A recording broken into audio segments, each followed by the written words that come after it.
Welcome to We Geek Podcast. Today is Wednesday, August 19th, and my name's Adam, joined here with my good friend Logan. Hello. Hello, and yeah, I got some news coming up at the beginning of the show.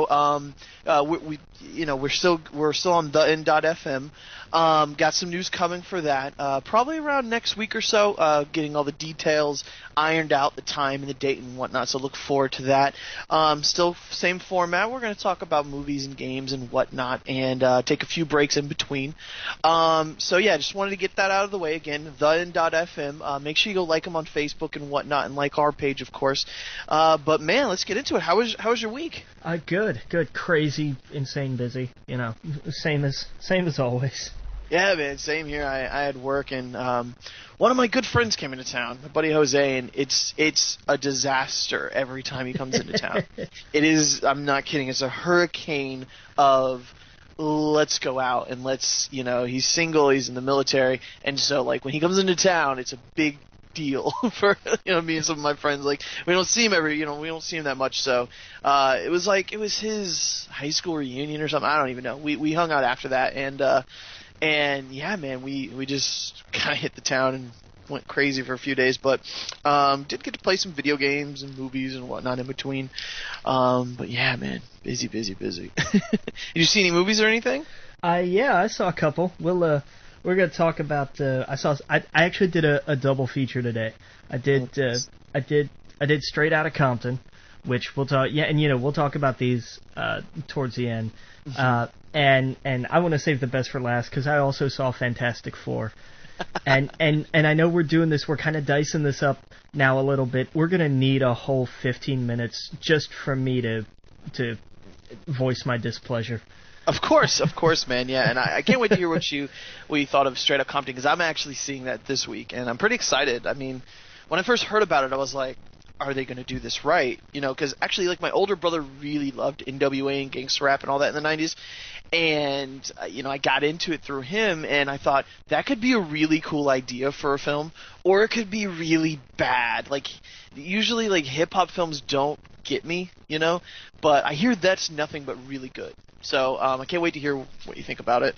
But yeah, man, I mean, let's get into it. Let's talk about some movie news. I know a lot of stuff happened. We could probably save all the Disney D23 Expo stuff to the end of the film stuff. But let's get into it here. So I see some photos generated for Kindergarten Cop 2. Yeah, I completely forgot that Dolph Lundgren is starring in a direct-to-digital sequel to Kindergarten Cop. I did too. I remember us talking about it a while ago, but yeah, I completely forgot. When I saw the article, I was like, oh crap, look at him. Yeah.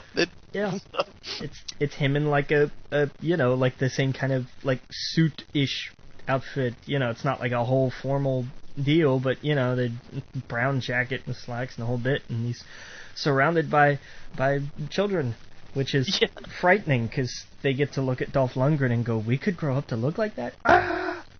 Right. Oh yeah, man. But that's gonna be an interesting film. That's gonna be a film that's like I'll wait until they do a riff tracks for that. Like that's when I'll watch it. Right. Arnold's got to play a cameo in it, right? I would hope or even just like a mention. What happened to the last guy? Well, he went on to run a major state. This job is a good springboard for. Right. Yeah, man. Well, I mean, I did see there were some other pictures online from other sets. One of them was Ghostbusters. Yes. Yeah, they showed Thor in his Ghostbuster outfit, Chris Hemsworth. So is he like a Ghostbuster? It's kind of like what they did. Remember in I'm sure, and I hate to remind people that Ghostbusters 2 was a thing, but it's kind of like what they did with Louis Tully in the second one, where It's like, hey, he's like the little nerdy guy, and then at the end, like he suits up and everything. It looks like they're kind of taking his character and Annie Potts, and they're just kind of combining them. Mm-hmm. into Thor's character, so he looks really goofy, so I think it's gonna be great. Oh yeah. Oh yeah, man. Whatever happened to him? I haven't seen that actor in forever. Oh boy. Yeah, Rick Moranis, right? Rick Moranis. Yeah. He retired after what? I think it was after the Honey, I Shrunk the Kids, and then he just kind of said, "Nah, I'm good," and stopped. I think. Right. You know who I heard who is in retirement that just might come out of retirement? Oh. Gene Wilder. Oh, I've heard this story, and I really hope it's not true. Why? Because refresh my memory, what are they trying to get him out of retirement for? Well, I'll give you a hint. Steven Spielberg's directing the film. That's right. Because he would play Og, and I just... no. I think it'd be perfect. I don't. When I think of Og, I do not think of him. I think I think more of like a Danny DeVito-ish kind of character. Oh, really? Whenever I think of Og, I think of like the short, rotund kind of, somebody like that.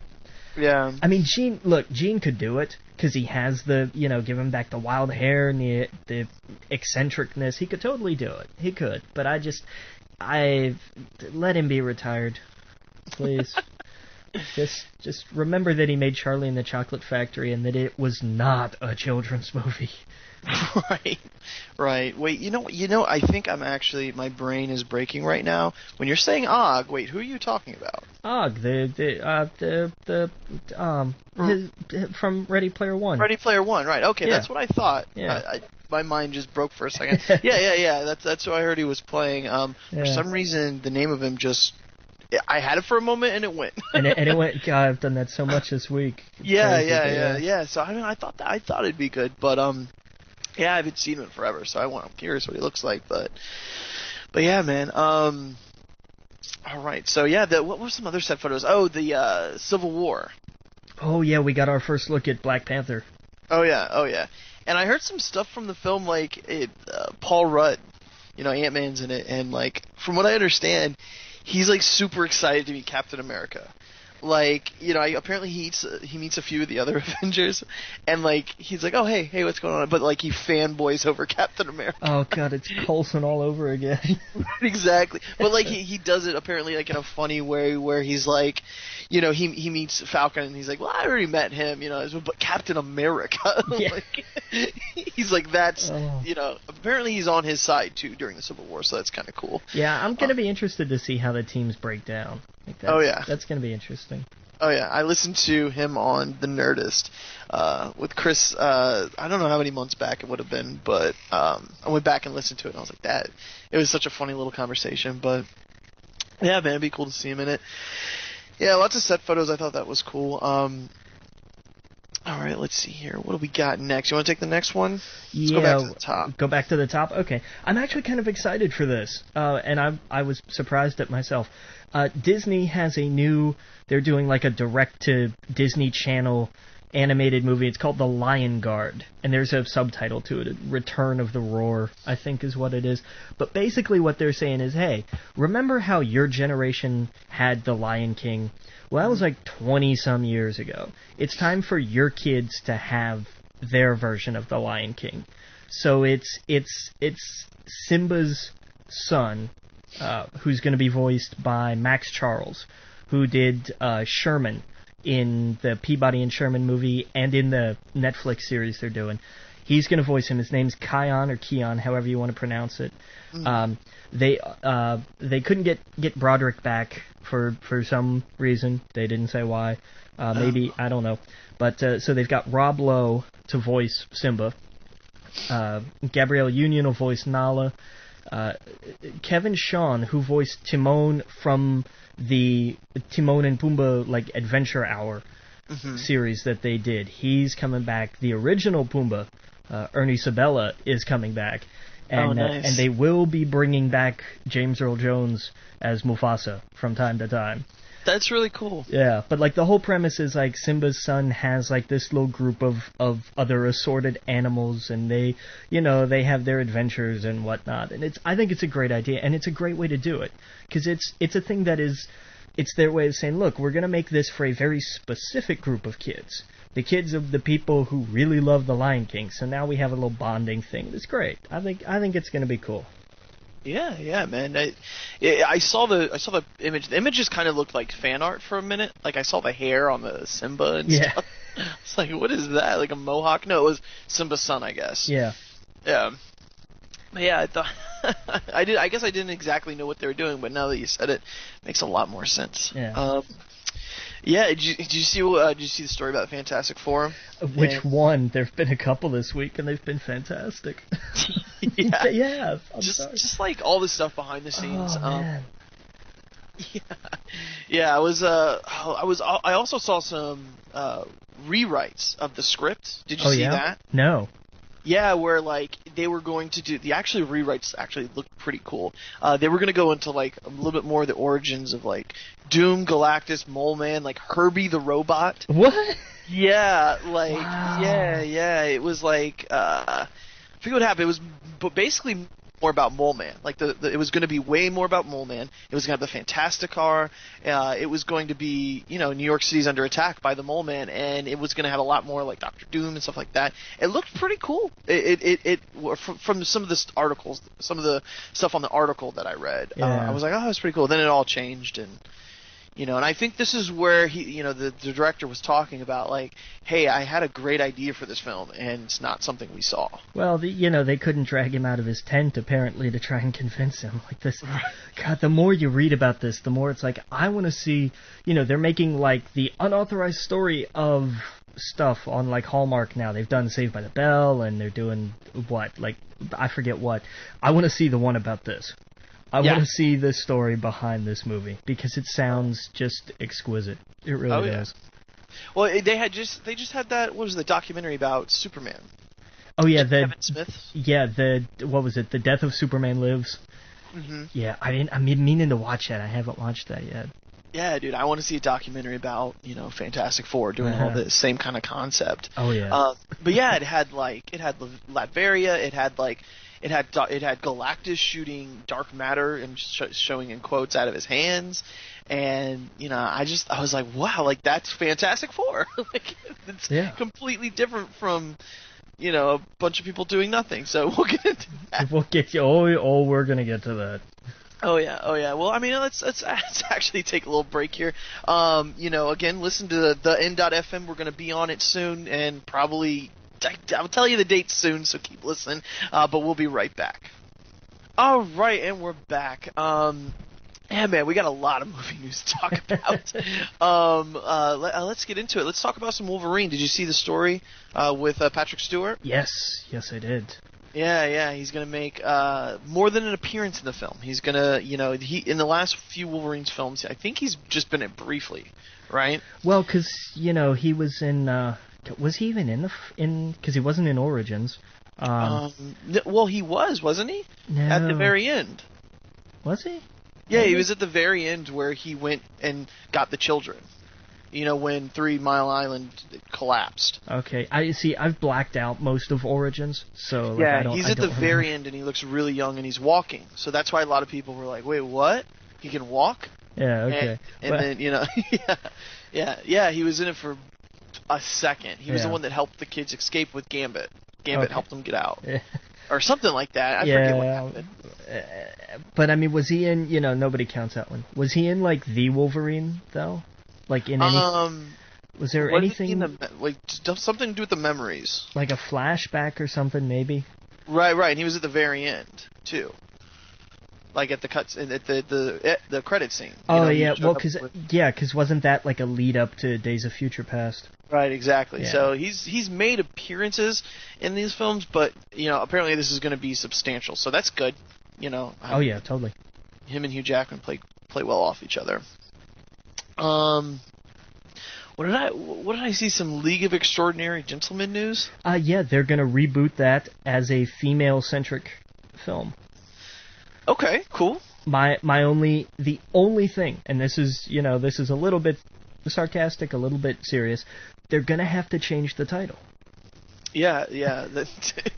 Just hey, look, I'm all for it because the last one was another movie that I've completely blacked out, and unfortunately was the last live action role of Sean Connery. Right. So, like anything to get rid of that, go for it. Absolutely. I don't care what they do with it, just do something, please. Yeah. I'm curious who would be in it, or... Well, because I haven't read this in a very long time, but wasn't it the girl from Dracula, Mina?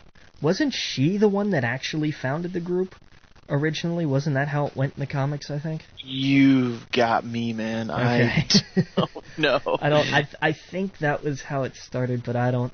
It's been forever since I read this. I want to go back and reread that, actually. Oh yeah. I've never actually read the comic. I've read the. I've saw the movie, of course, but I never read the comic. I knew it was a comic. It was Alan Moore, right? Yeah. Yeah. And apparently he kind of helped write the movie too, right? Yeah. I hope that. I actually hope that they threw out everything that he wrote, because if there's anything left of him in that movie, then that's really sad.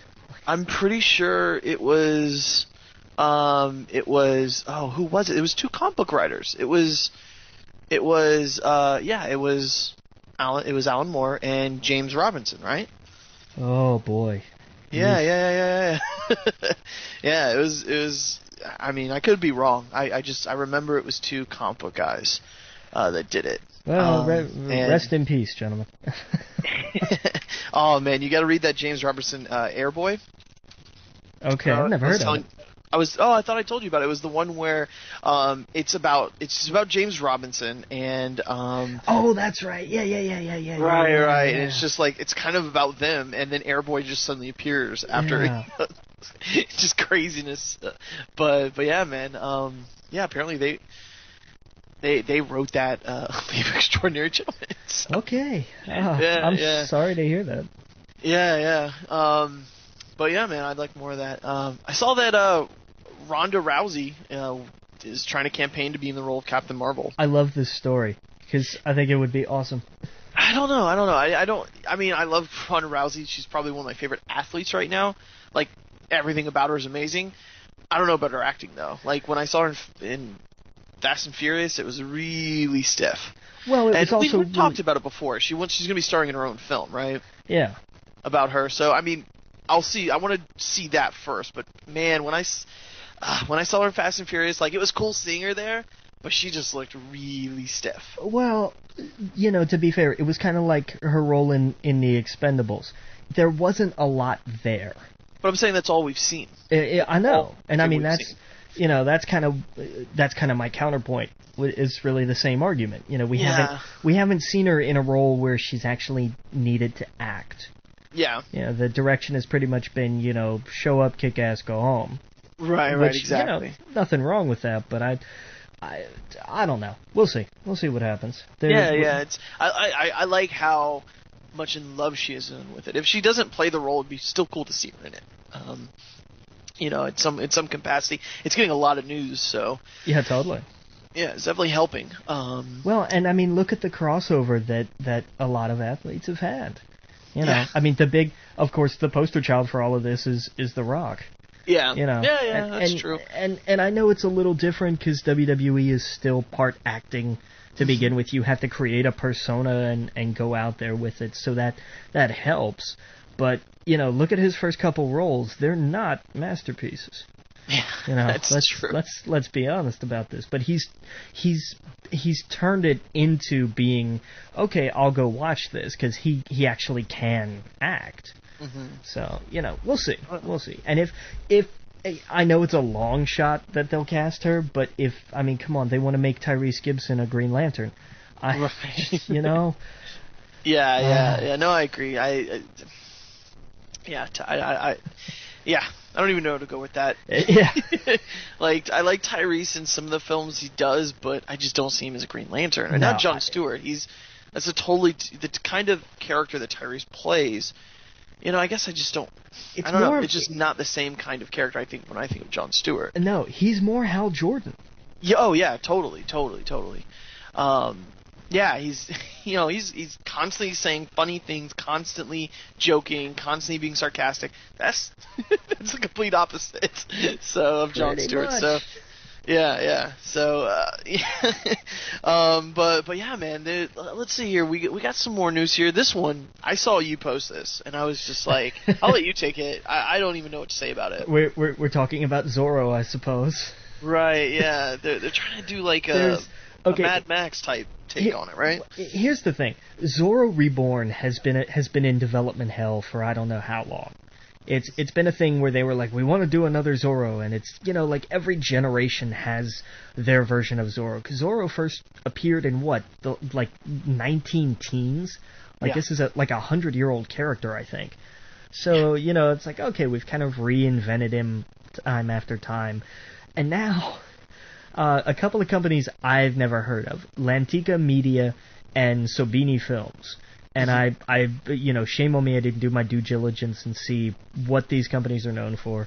But they are in talks now. They're going to produce this Zorro Reborn, and it's going to be a post-apocalyptic Zorro. Okay. And yeah. I'm with you. I really don't know. Yeah, it's interesting. But yeah, no, I don't have any stake in Zorro, so I mean, it's different. I'll give it that. This is true. Yeah, it's a little weird, but dude, the next one, the trailer, you saw this posted, right? I'm pretty sure I saw you post this. The Victor Frankenstein. When I heard, because everybody's trying to forget that I Frankenstein happened. So they're like, no, we're going to do this again real fast. And we're like, okay, why? They're like, well, because we got James McAvoy to play Dr. Frankenstein and Daniel Radcliffe to play Igor. And it was like, I'm listening. Right. Yeah, man. I really dug the trailer. It's very Guy Ritchie Sherlock Holmes-ish. Mm-hmm. There's a lot of that vibe to it. And I'm okay with that. Totally okay with that. Oh yeah. These two look like they had a lot of fun doing this. You can tell even from the trailer they're enjoying the hell out of this. Oh yeah. It looks like a lot of fun. It's the first time I've been interested in that kind of genre type film in a long time. The only one that kind of got close to that was what was that vampire one not too long ago? Dracula Untold. Yeah, it wasn't that bad. No, surprisingly. Yeah, I was like, I didn't, I was just like, okay, that was better than I expected. Yeah. And I mean, I'm not sure this is in that same kind of genre, but it's one of those like, oh, you know what I heard? We've talked about this before. Maybe I forgot, and now I just heard it again, and it was exciting. That Universal is doing like their own monster movie universe. Yeah, they're basically doing like a monster version of the MCU. Right, and I know we've talked about this before, and I don't know, it's just kind of, when I heard it again, I was like, that's interesting, and I'm just kind of curious when that's going to start. Well, because that could be really cool. Yeah, they're starting with The Mummy, aren't they? Right, they're starting with The Mummy, and that was where I heard that, and I was just like, this needs to happen, This really needs to happen, because that's really cool, like, to think that those monsters are in the same movie. Well, I mean, that was kind of the original concept of that, too. Mm-hmm. Like, we look at, even like Godzilla and all of that cast, and then they kind of shared that same sort of universe. The Universal monsters kind of had that, we had Dracula and Frankenstein and the Mummy and the Wolfman, and they kind of circled each other a lot. I don't know how many crossover films there were exactly. I remember, I'm totally forgetting, Karloff and Lugosi, I believe, were in something together. It completely unrelated, but they were in something together, and I was like, this is amazing. Oh, that's cool. That's cool. Yeah, man. I want that to kind of happen, so you could start. I don't know what that is. It's like Marvel. They've struck gold with the way they've done it, and other studios are trying. A lot of them have failed. We're still waiting for DC to see what happens. That's kind of the big one that Sony still hasn't got off. Started yet. Well, I mean, they wanted to. They were going to be next, and then, that didn't happen, and so they did the smart thing, and said, we'll Annie in with Marvel. That makes sense. That can only help, and they were right. Yeah, and that starts next year with him being in Civil War, and I'm excited to see what DC does. I've kind of gotten over my this doesn't look right. Like, okay, let's see what happens. I'm excited. Those trailers really got me pumped. Did you see they all tattooed themselves? No, did they? What did they tattoo? Yeah, Squad. They tattooed Squad on their arms, like the entire cast, the director, and what are they? SQWAD. Okay. And they did it to each other. Like, you see Will Smith tattooing Joel Kinnaman, the guy who plays Rick Flag. Yeah. You see Margot, sorry, tattooing David Ayer's arm. Okay, interesting. In character, like she's all dressed up.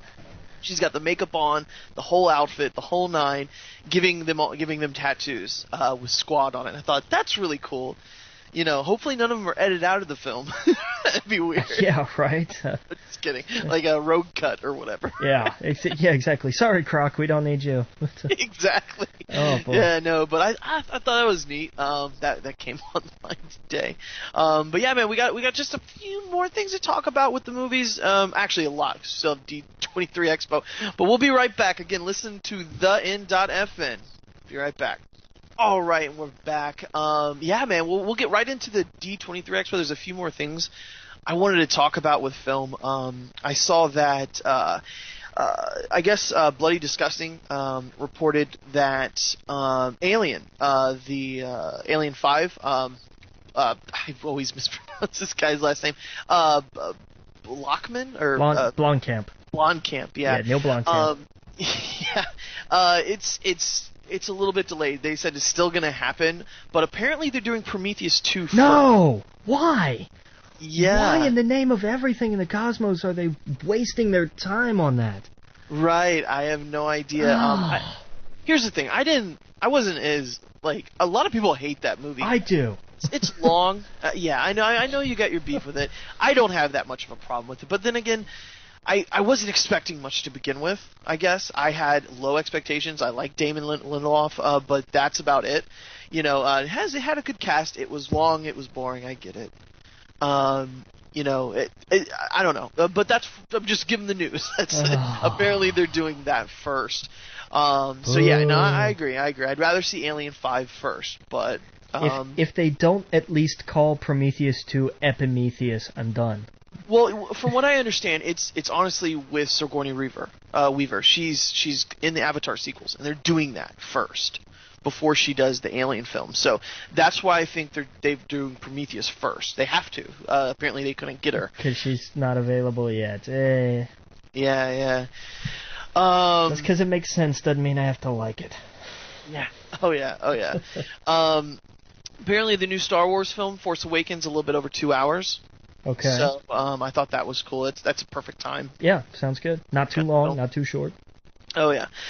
We'll get more into the Star Wars stuff in a minute, but some news. Actually, just kidding. We'll get right into it. John Boyega has been cast alongside Tom Hanks and Emma Watson in James Passalt's adaptation of Dave Edgar's The Circle.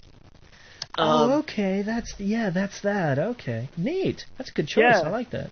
Oh yeah. So the basic article saying that I got off Ain't It Cool news. He was saying that he'll be playing the character who's in a relationship with Emma Mae Wallace, a young woman rising to prominence in a massive social media / tech company known as The Circle. His character in the book is mysterious and proves to be a pivotal figure as more nefarious aspects of The Circle become obvious. And I mean, it's a movie with Tom Hanks, so and I love that they made the joke that's a step up from Corvette Summer that Mark Hamill did back in the 70s. I went back and looked at the trailer for that and was like, what was he thinking? And they even mentioned in the trailer, hot off the film Star Wars, Mark Hamill stars. Yeah. they would never do that these days. They would never be like that would never happen. Really? Well, what they would do now is they would put like from the director of or something like that. They wouldn't like hot off the wheels of. Blah, blah. Fair enough. Yeah. I thought that. That was funny. It was two different studios too. Like it was like United. I don't know. I forgot what the studio was. It was not Fox or anything. I thought that was cool. But yeah, man. So yeah, we'll just get into the Disney stuff anyway. So lots of D23 Expo stuff. Yeah, this is gonna take a while. Right. Yeah, it's probably take the whole segment. But yeah, man, we got some big news, of course, for Star Wars and Marvel and whatnot. But you take the one about Episode 8. 8 or 9? I thought it was 8. No, it's 9. Oh, yeah. Who's directing 8 then? I don't know. I don't know who's directing 8. Because, yeah, they did officially announce Colin Trevorrow will be directing Episode 9. You know who was going to direct 8? Who? The guy who did Fantastic Four. Oh, no. Yeah. No. Well, I thought he got cut, right? He had an anthology film. Oh, he did? He had an anthology film, yeah. Okay. He was... Oh, okay. Yeah. Because I saw in here Star Wars Episode 8 director fired. So that's why I thought Josh Trank... Yeah, Josh Trank fired from Episode 8. He was 8. Okay, I thought he had an anthology film. And to be fair, I mean... See, yeah, we'll get all to that later. Yeah, like you know, we don't know whose fault really it was. Ryan Johnson is apparently on to write and direct Episode 8. And I know that name. Yeah. Ryan Johnson. Let's see here. IMDb. Let me go through the basics for you. He did Looper. That's it. That's the big one. Yeah. He did some Breaking Bad. This is gonna be really cool. It's gonna be really cool to see. Obviously, J.J. Abrams is setting the tone of the universe right now. Yeah. Well, I mean, it looks like he's just following the original trilogy tone. You're right. You're right. Let me backtrack for a second. The universe already has its kind of paint, and you know Disney is going to want to kind of keep that, just like how Marvel does. No matter what directors, they're going to put a little new twist. We're not going to see anything drastically different, but it's going to be cool to get different directors' takes. You know what I mean? Totally. Like, I'm sure we'll get lens flares with JJ's, and it's going to be cool to see different directors. And Colin, with Jurassic Park, like it was great. I thought the directing in that film, like the way that was and the pace and everything else, I thought it was good. Here. I could totally see Disney taking that and making Star Wars with it, Yeah. Oh, no, totally. Yeah, so that was big news and good for him. I'm surprised, I'm curious because, with Lord of the Rings, God, he was like, oh, I'm not going to do The Hobbit. Yeah. And then, he ended up taking it back. So I'm curious if this is going to be like one of those Peter Jackson situations where I'm curious. I mean, JJ has to stay on as a producer, I imagine. Oh, I'm sure. I'm sure. Maybe even a writer to help, but I don't know. I thought that was really cool. We also got the cast photo for Rogue One. Yes, we did, and there's a bunch of people in that picture. Yeah, man, I thought it was really cool. Where's the Boffins? That's my first question. but I thought it was a really, neat picture. It definitely looked different. It looked like old school Star Wars. Yeah, big time. It looks like they caught that error and they captured it in the picture. So I'm excited for that. It looks dope. I want to know who all these characters are. I want to. I was looking over the picture, and I kind of got the complete opposite vibe that I did when I saw, something like Suicide Squad. With Suicide Squad, I was like, this looks terrible. I don't know I guess I knew some of the characters and whatnot, but it just looked bad. When I saw this, I was like, that looks cool. I want to know everything about these people. Big time, totally. Oh, yeah. Yeah. And so I don't know. I thought that was cool. And did it get an official name? Yeah, it's Rogue One, a Star Wars story. I thought that was strange. Yeah, a Star Wars story. Well, I guess that's how they're subtitling. Like I guess they decided to go away from anthology. I guess that might. Like, I don't know. Some people, I like the anthology. I like that tagline. It kind of tells you okay, I know what I'm getting into with this film. This is going to be one of their, we talked about Marvel getting it right with their shared universe. We're going to be seeing Star Wars right after DC. No, we're going to be seeing Star Wars first. Yeah, okay, I take that back. We're going to be seeing Disney's Star Wars shared universe first, so, I guess never mind. We saw DC's with Superman. So anyway, you know what I mean.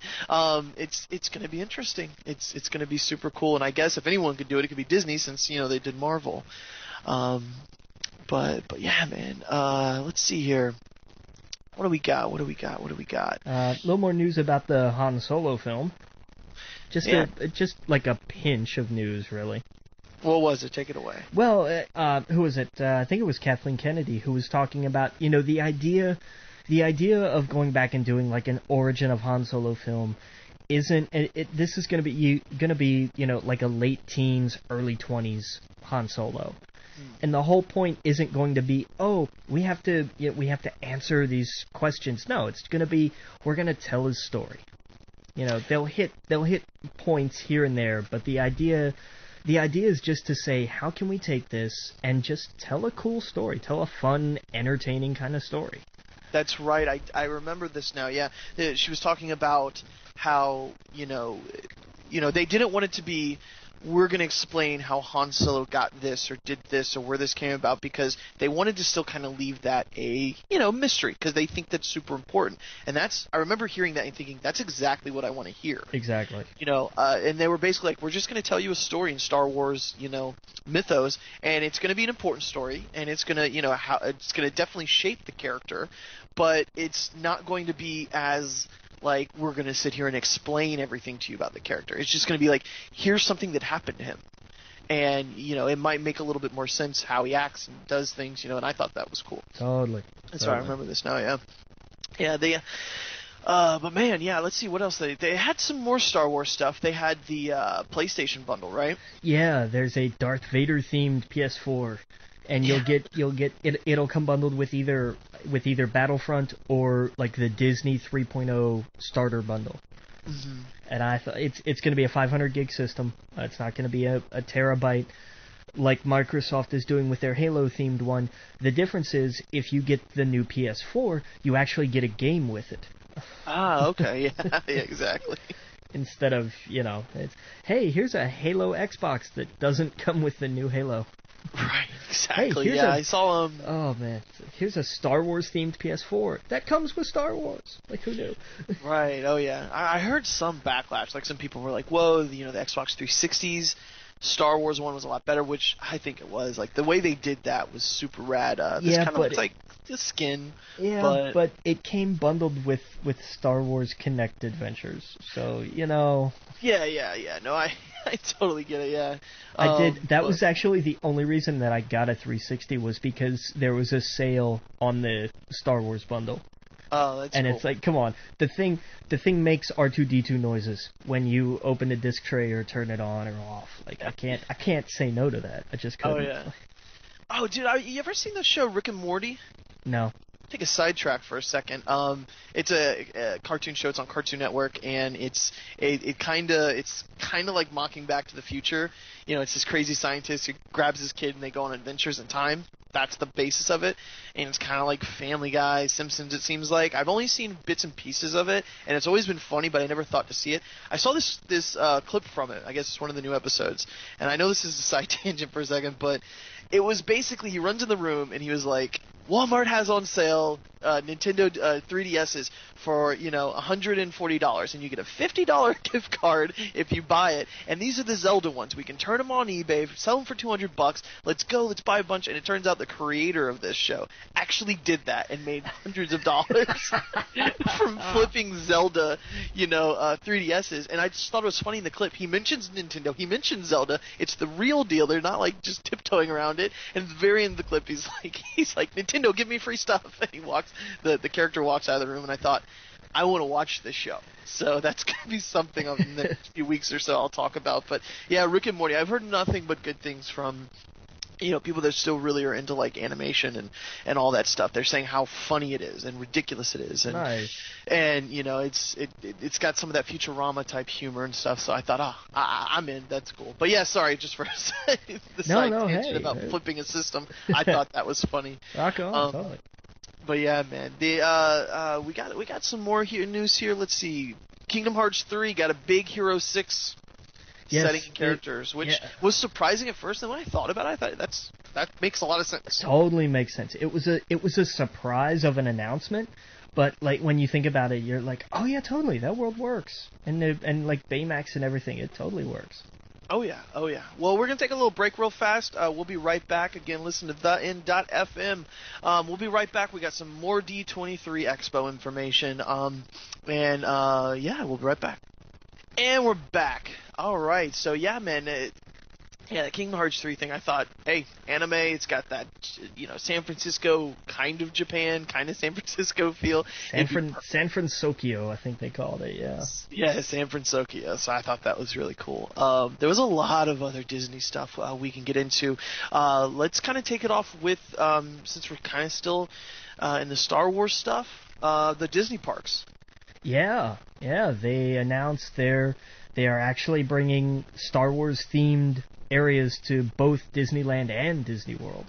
Yeah, in Anaheim, I saw that they have, they're gonna, and we've heard about this for years. And whenever this was announced, that Disney, they were buying Lucasfilm and LucasArts and all that, we knew this was coming. Oh, sure. We just didn't know exactly what the details were. Some people were thinking a whole new theme park, which would have been cool, but, this might be one of those, like, Harry Potter situations, I think, where it has its own land, and then it's just going to, after years, it's going to be built upon.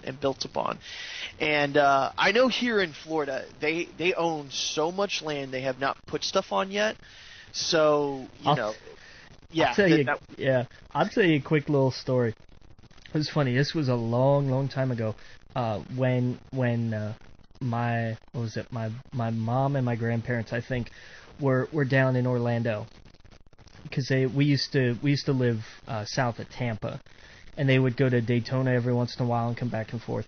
But they were in Orlando, and they got turned around somehow, and they got lost, and they're trying to figure out, we've got to get back to whatever. And they're going down this road, and like they're not seeing anybody or anything. Like it's not developed. It's all field or whatever. Mm-hmm. And they see this car, just kind of parked along the side. And a guy gets out. He's holding his hand up, and he's saying, what are you guys doing here? And they're like, well, we're lost. We're trying to get turned around. It's like, okay, you can't be here. You've got to turn around. Come to find out, that was undeveloped Disney World land. Yeah, man. They got turned around on that. You know the story about how he acquired all that land? No. He had, apparently, and I don't know how true this is, he had different aliases when he purchased the farms. So he saw all the land when he came down. He went to Florida and he was looking at land, and he purchased the farms as under different aliases. So he could get the land super cheap, because they all knew if some guy came in and was like, we're buying all of these farms, and it's one person, they could all kind of get together and be like, no, we're going to sell it to you for a lot of money. Sure. But he had different people approach different farms with different prices, so no one had any idea. And then all of a sudden, he owned part of Florida. Yeah, precursor to shell companies. Very nice, very nice. Exactly, yeah. So I thought that was kind of cool. But yeah, man, there's so much land still out there in the Disney properties, and I was kind of seeing, like, they had pictures of where they were expanding, and it makes sense. Like, have you ever been to Walt Disney World? I don't know about Anaheim, but in Disney World, they're going to be taking out the Indiana Jones, show. They're going to be taking out the Muppet show and moving that. So that entire side of the park is really all going to be Star Wars. They're going to add 2 new rides. So they already have the Star Tours. They're going to have 2 more rides, and they're going to have the Katina and a few other interacting things that I saw. Nice. And then, of course, they said, and there's going to plan for more. Just like with Harry Potter, when it arrived, they had 3 different rides. They're adding more. They just added like Diagon Alley or something.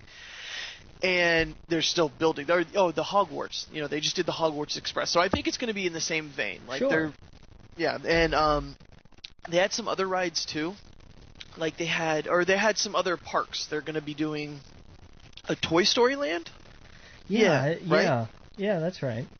Yeah, they're doing like a whole Toy Story Land, and there's a lot of Pixar. There's like 2 or 3 Pixar rides at Hollywood Studios right now, and that's my favorite park. Whenever I go to Disney, everyone wants to go to Magic Kingdom or Epcot. And Epcot's fun because you can get drunk and run around, and we do like drinking around the world, where you stop in a bar in every land, or, every country or whatever, and it's a lot of fun. But man, I love. Whenever we go to Disney, I want to go to Hollywood Studios because it has Star Wars. Hang on. Hollywood Studios is Universal. No. Yeah. Hollywood Studios. Is that not Universal? No. You're thinking of Islands of Adventure. No, I'm pretty sure I'm thinking of Hollywood Studios. No, Disney. No. Hollywood. Okay, so MGM. It used to be called Disney MGM. Right. Then it was called Disney Hollywood Studios. Are you sure? You're thinking of Universal Hollywood Universal Studios? Yeah. I'm positive. I'm looking at it right now. Disney Hollywood Studios. Okay. I must have my wires crossed, I guess. Well, yeah. It's okay, man. It's it used to be called MGM. That's what I remember calling it. Back as a kid, we went to MGM Studios. But then they changed it to Hollywood Studios when they don't have MGM. That doesn't exist. So, yeah. But yeah, man, it's Disney's Hollywood Studio. That's where they have the Star Tours and all that stuff. And oh man, I can't wait. I can't wait for that to come out. Did they announce any like Marvel stuff for the parks? Nothing that I saw. Like it was all Star Wars centric. I thought I saw an Iron Man thing. Maybe I'm wrong. Maybe it was for Disney Land. No, there's Disney offers new details on Iron Man Experience, the first Marvel theme park attraction. So I guess it's okay. This is why we know nothing about it, because it's announced for Hong Kong Disneyland.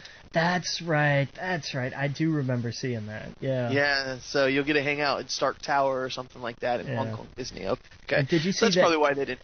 Yeah. Out in Anaheim, they bought another tract of land. I don't know if you saw that. Oh yeah, see, that they're going to be expanding. They're getting. They're not. They know. They know. Oh yeah. They know. Yeah. They're like Baskin Robbins. They always know. Yeah, they always find out. Good reference. Yeah. But yeah, man, we got. They showed a Captain America Civil War sizzle reel.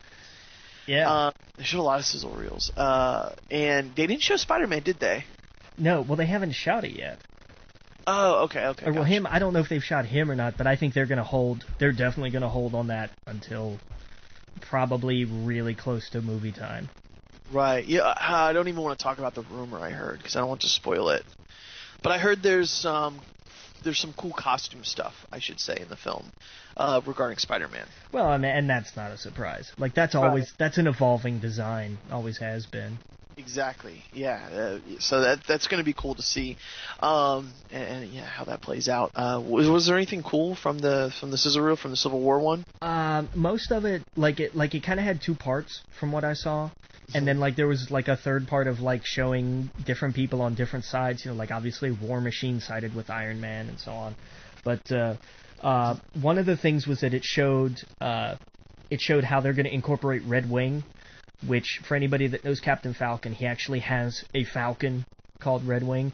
They've made him a drone in the MCU, and I'm totally on board with that. It completely makes sense. And it showed them he and Black Widow, I think, and Cap were fighting Crossbones or something. Well, that's kind of neat. Yeah, from what I understand, that's kind of what sets off this film, is that fight between them and Crossbones. But it's going to be interesting. Oh yeah.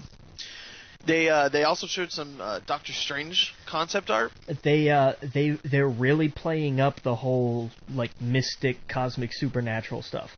They're not gonna. It's not gonna be oh, and by the way, he does magic. No, they're this is like Guardians of the Galaxy was with space. They're diving both feet right into it. Cool. Yeah, I did hear that. And that they were. I guess it goes against kind of what we heard before, that they weren't going to do an origin film, but from like you said, it's going to be more towards the origin and how he got his abilities and whatnot. And this is this is one you kind of have to tell an origin story for. Yeah, I was kind of excited about just jumping in and like we're just not even explain this. Let's just go.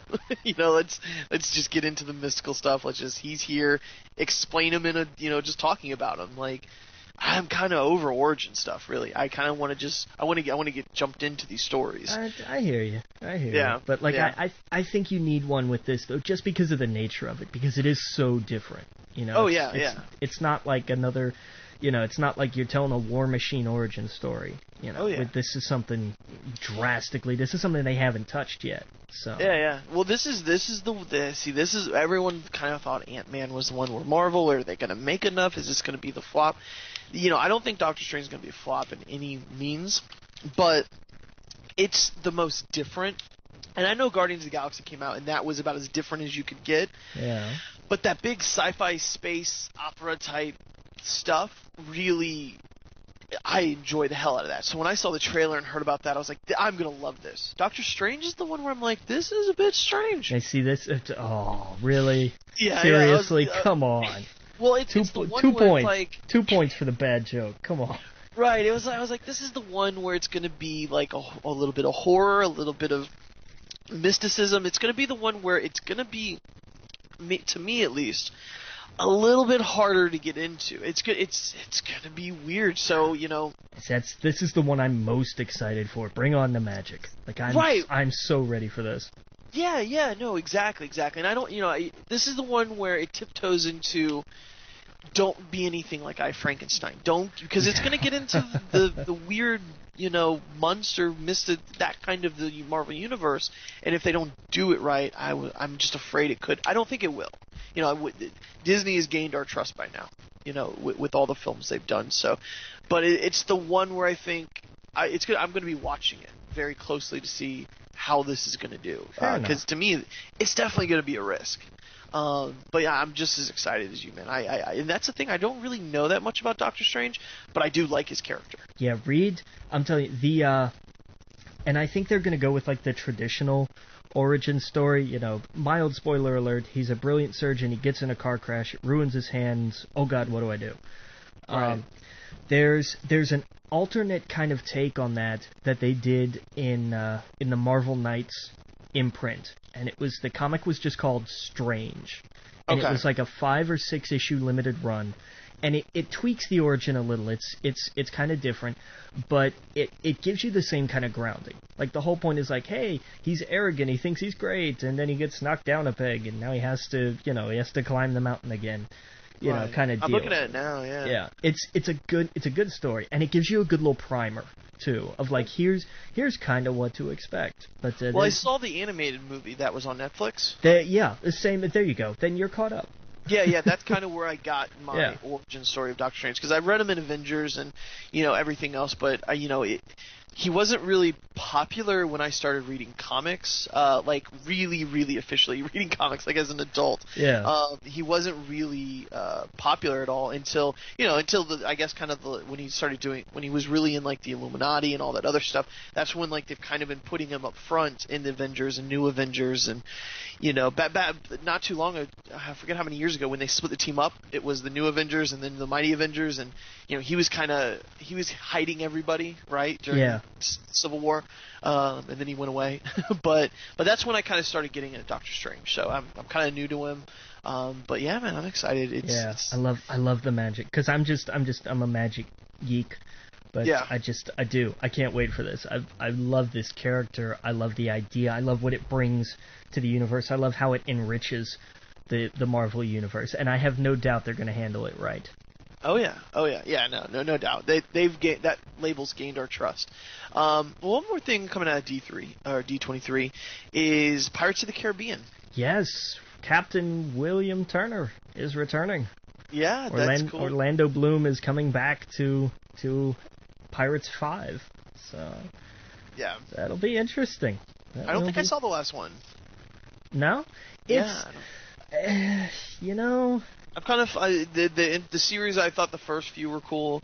Now it's kind of, I didn't see the last one, honestly. I guess I kind of watched that. It's been away for a little bit too, so I mean, that to me that kind of helps. It's like, oh, I didn't see this every other year, so hey, let's try this out. Did you see? It was Johnny Depp who was dressed up as as Captain Jack Sparrow, right? Meeting Han Solo. Han Solo, I saw that. I thought that was cool. Yeah, man. All right, man. Well, we'll be right back. We got a lot of TV news to get into. Again, catch us, thein.fm and We Geek Podcast on iTunes. We'll be right back. And we're back. All right, man. Well, we've kind of wrapped up the D23 stuff, all the movie stuff. Let's get into some TV news, man. This one kind of came out of left field. I did not expect this. No, this was a what the hell happened kind of thing. Right, yeah. Sesame Street, next 5 seasons. They purchased 5 seasons. HBO. Yeah. It's going to air on HBO. So, I guess there's a 9-month delay on PBS. Yeah, they'll still come to PBS like a school year later, pretty much.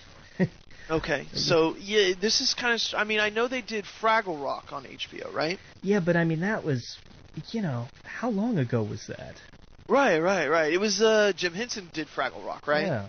Yeah. So I mean, that was like a kids Muppet thing. Like Yeah. HBO can do it. I think it just had HBO's a stigma of like this is going. Like people think of HBO and you think more of adult, more, more mature. It's type gonna of, be, it's gonna be Big Bird sitting at the head of the mafia table. I'm Right. gonna give him a letter he can't refuse. Exactly. It'll be an actual cookie monster. Right. Bert and Ernie being in a loving relationship that turns sour. I'm just, it's. I don't know. This is gonna be different. It's gonna be strange because PBS was free, right? Yeah. So anyone could have watched it.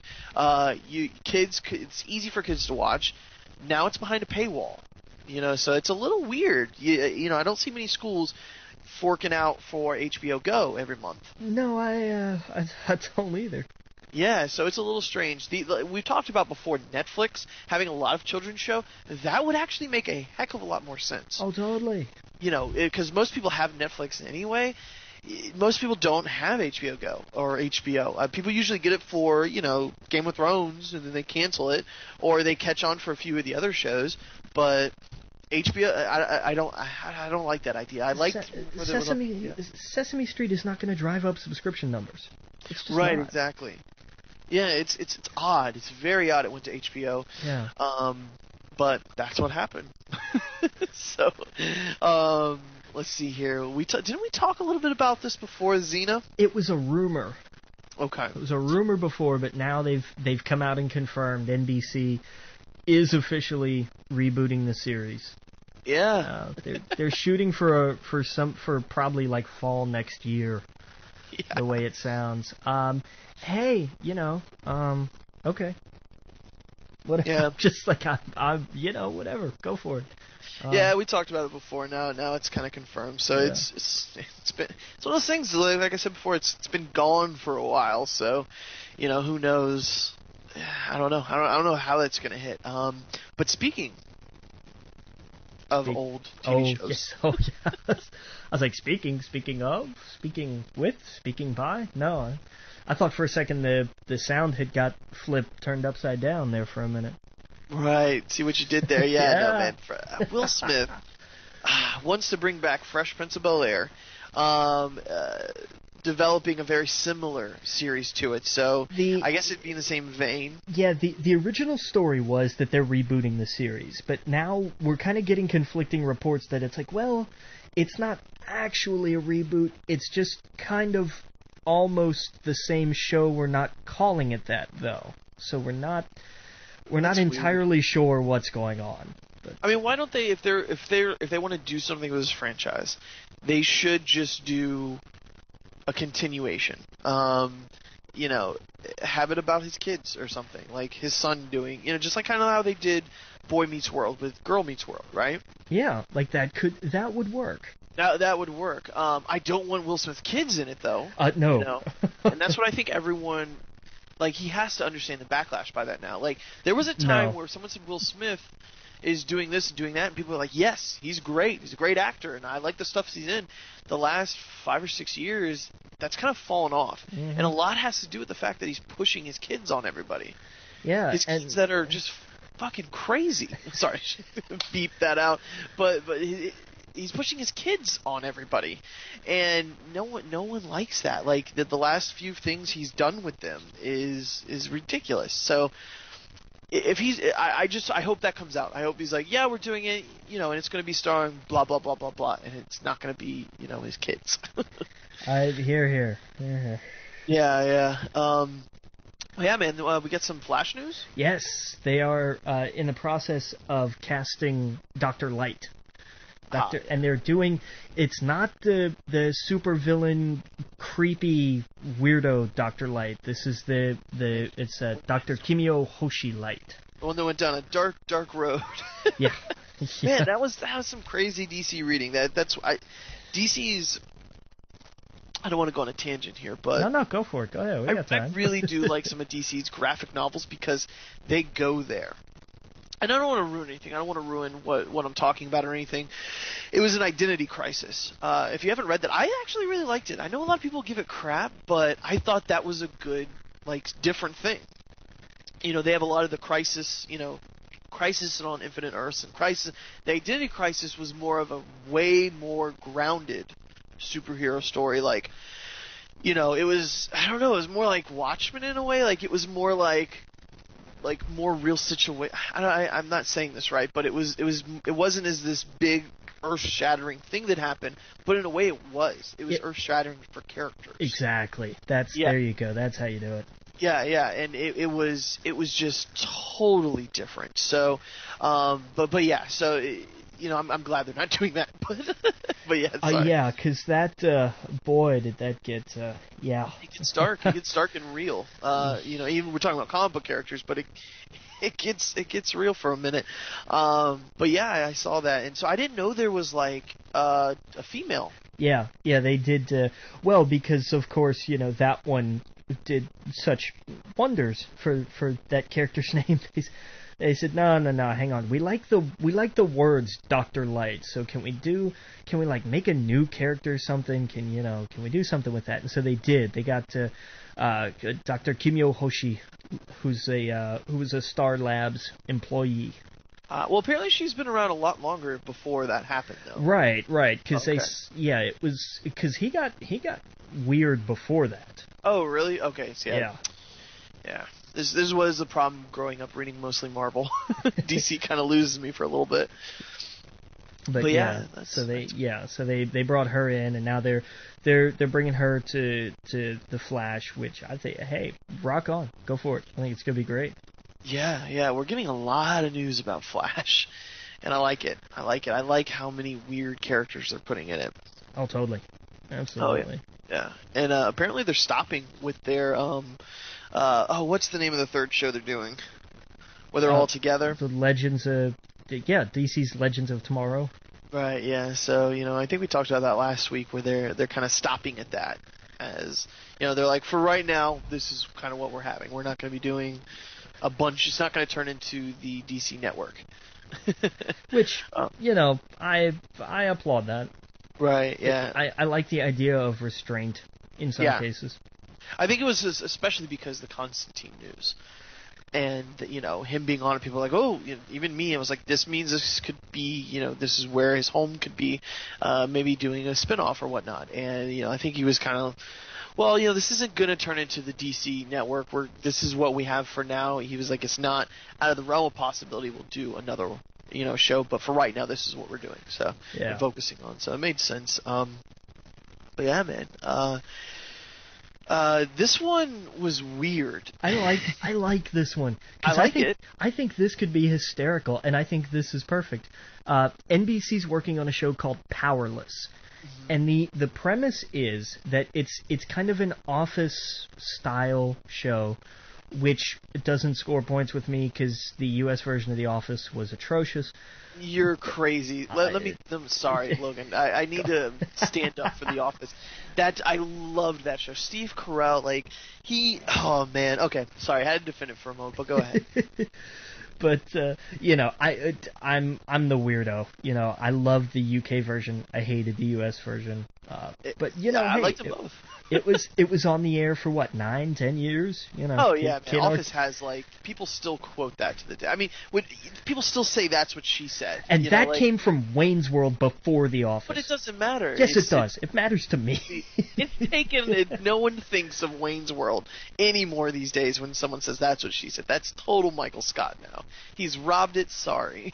He has robbed it, and I will exact my pound of flesh for him from that one day. Yeah. And that's what she said. But I mean, like Muppets are doing the same kind of like the Muppet Show is basically The Office with Muppets. And see, that I'll watch because I think I would enjoy. My thing with The Office was I just didn't like the characters. I really didn't. Oh, that sucks because I totally did. I dug the characters, I dug the writers. Like a lot of them were like on Freaks and Geeks and stuff like that. Like it was, Did you ever give it a chance, or did you just like, I'm going to watch 4 episodes and quit? Because the show drastically changes after a few seasons. Nah, see, you can't tell me that. You can't do like, oh no, you have to stick with this show for like years. I'm not saying do that, but I'm just making a fact that show drastically changed, especially after the first season. They went away from what happened. I don't want to get too much into The Office, but when they did the first season of the American Office, they tried to copy the British one. Yeah. They almost just every laugh, everything was all almost like they were trying to do it very dry. After the first few seasons, it drastically changes, and you actually really start to like the characters. There's this guy named Creed in it who's just, you don't understand his character. Like, he comes out of left field constantly. With different things. There's a website out there, I think it's called like What Creed Said or something like that, and he's a list of like, this guy's nuts. Like he talks about Woodstock randomly. He talks about his guy who, he knows someone in the military that's been on the moon, and like just random funny stuff. And I don't want to say go and watch The Office, especially if you didn't like what you saw, but I'm curious, how much of it did you watch? What did I watch? Like 8 or 10 episodes, I don't know, like season 3 or 4. Oh, okay. That's when it actually really started to get good, I thought. To me, the first season was all right. It was just getting its groove. Once it got its groove, kind of like Star Trek. It was Star Trek Next Generation. It was great. The last few seasons when Steve Carell left, it was just a big difference. It was like a big hole was missing, and they couldn't figure out how to make it just as funny. And then, of course, spoiler alert, Steve Carell's there at the very end. He just does the perfect, that's what she said, and it's, oh man, I love that show. That's one of those shows I want to go back and revisit, and see it. But yeah, I mean, you kind of watched it actually when it was really good. So no, I'm not going to say go back and watch it if you didn't like it, but man, I loved that show, especially because I don't know his name. One of the main writers did Freaks and Geeks, and you can tell there's a lot of the same kind of jokes and stuff like that, the same kind of humor. This was all when Judd Apatow movies were blowing up. Let's see here. I don't want to take up too much time, but yeah. So anyway, Powerless. Let's go back to that.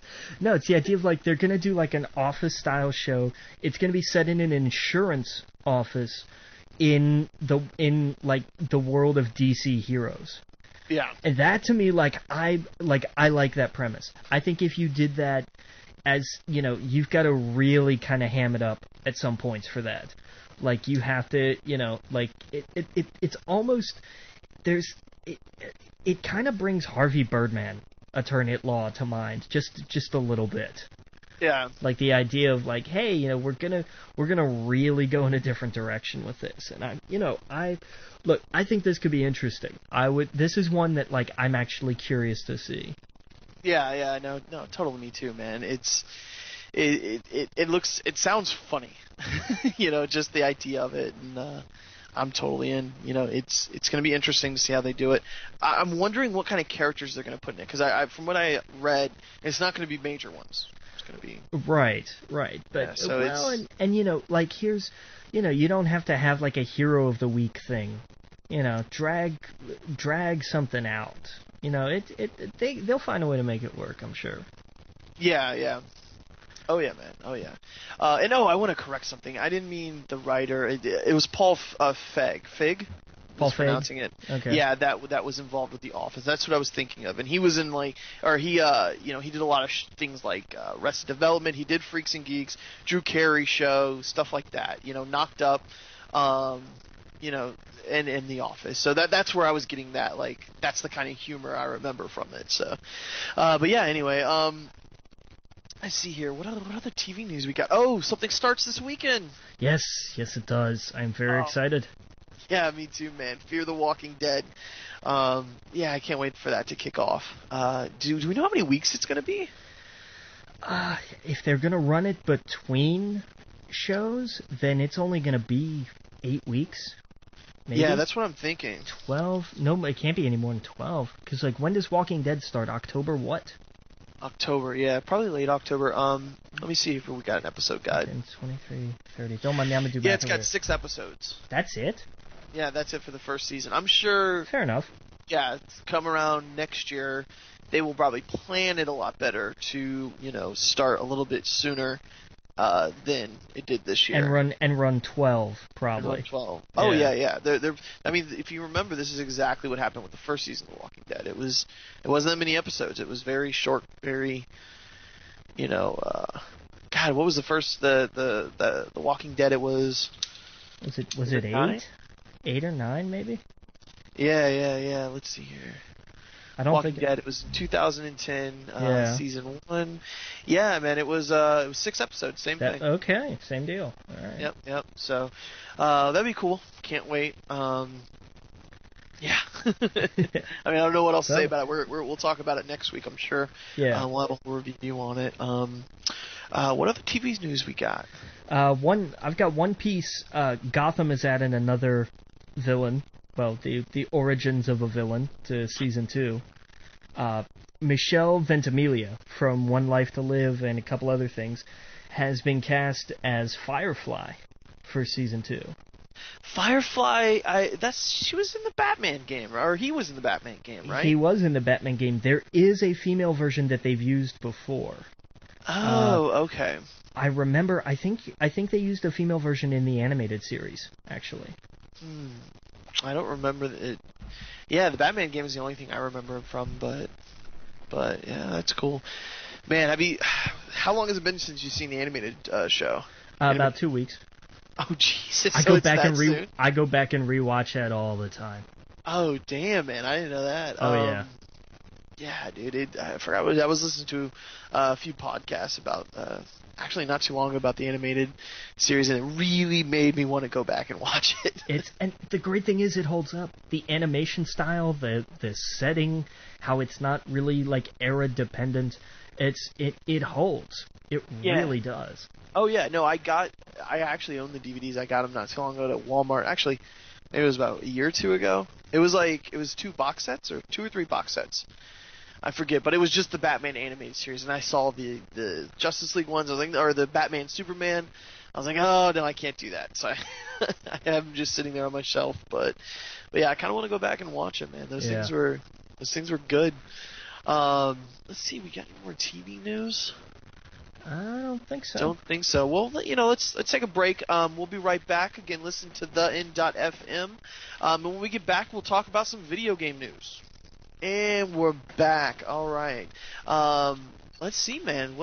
We got some game news here. Resident Evil 2, huh? Gets its remake. They're finally doing an RE2 remake. I'm excited. I thought we talked about this last week, but it must have came out right afterwards. It did. It came out the next day. That's what it was. Yeah, and it was just announced. The only bit of the announcement is hey, we're making this. That's the news, which is enough for me. I'm so totally on board. Where can I pre-order this? Sign me up. I'm in. I'm so in. I loved Resident Evil 2. I think I owned. What did I own? 2 or 3 different versions of it, because they did a regular and then they did a director's cut. I think I'm hazy on if they did a director's cut for 2, but they did a DualShock edition, because it came out originally before the DualShock, and then once the DualShock came out, they were like, well, we released an updated version for the DualShock, and that included the Mercenaries mode and all kinds of stuff. I'm so in. I can't wait for this. Oh yeah, man. I remember playing the original. That's the only version I played. But it was a ton of fun. I liked it better than the first one. And I think we've talked about this before, where they did like a survey, like what would you guys rather have?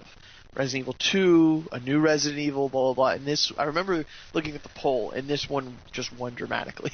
Well, because the last 2 Resident Evil games they've made have sucked. So like the faith in going forward is gone. There's nobody has any, like, what if we did Resident Evil 7? We will burn your company down. Like, we have no trust, no faith in that at all. Period. Yeah. Oh yeah. But yeah, man, it's good. It's good. We got some new Star Wars Battlefront news. Yes, we do. I like this. They unveiled a new game mode, and it's called Supremacy. It's basically just capture and hold, but you have to do it like in order. Oh, so okay. there's a Battlefield mode that does something like this, I think. Oh, okay. See, I don't play that much Battlefield. I don't either, but I saw like this is very similar, which, given that it's EA is not a surprise. Mm-hmm. But they'll also, like, this is where, like, if you want, like, the massive, huge, all-out battles, this is where you go.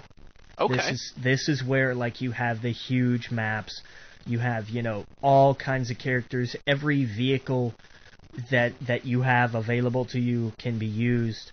You'll see the hero and villain characters. Like, this is the big mode. Nice. Supposedly. It's like, okay, cool. And it's also, like, this was how the original Battlefronts worked.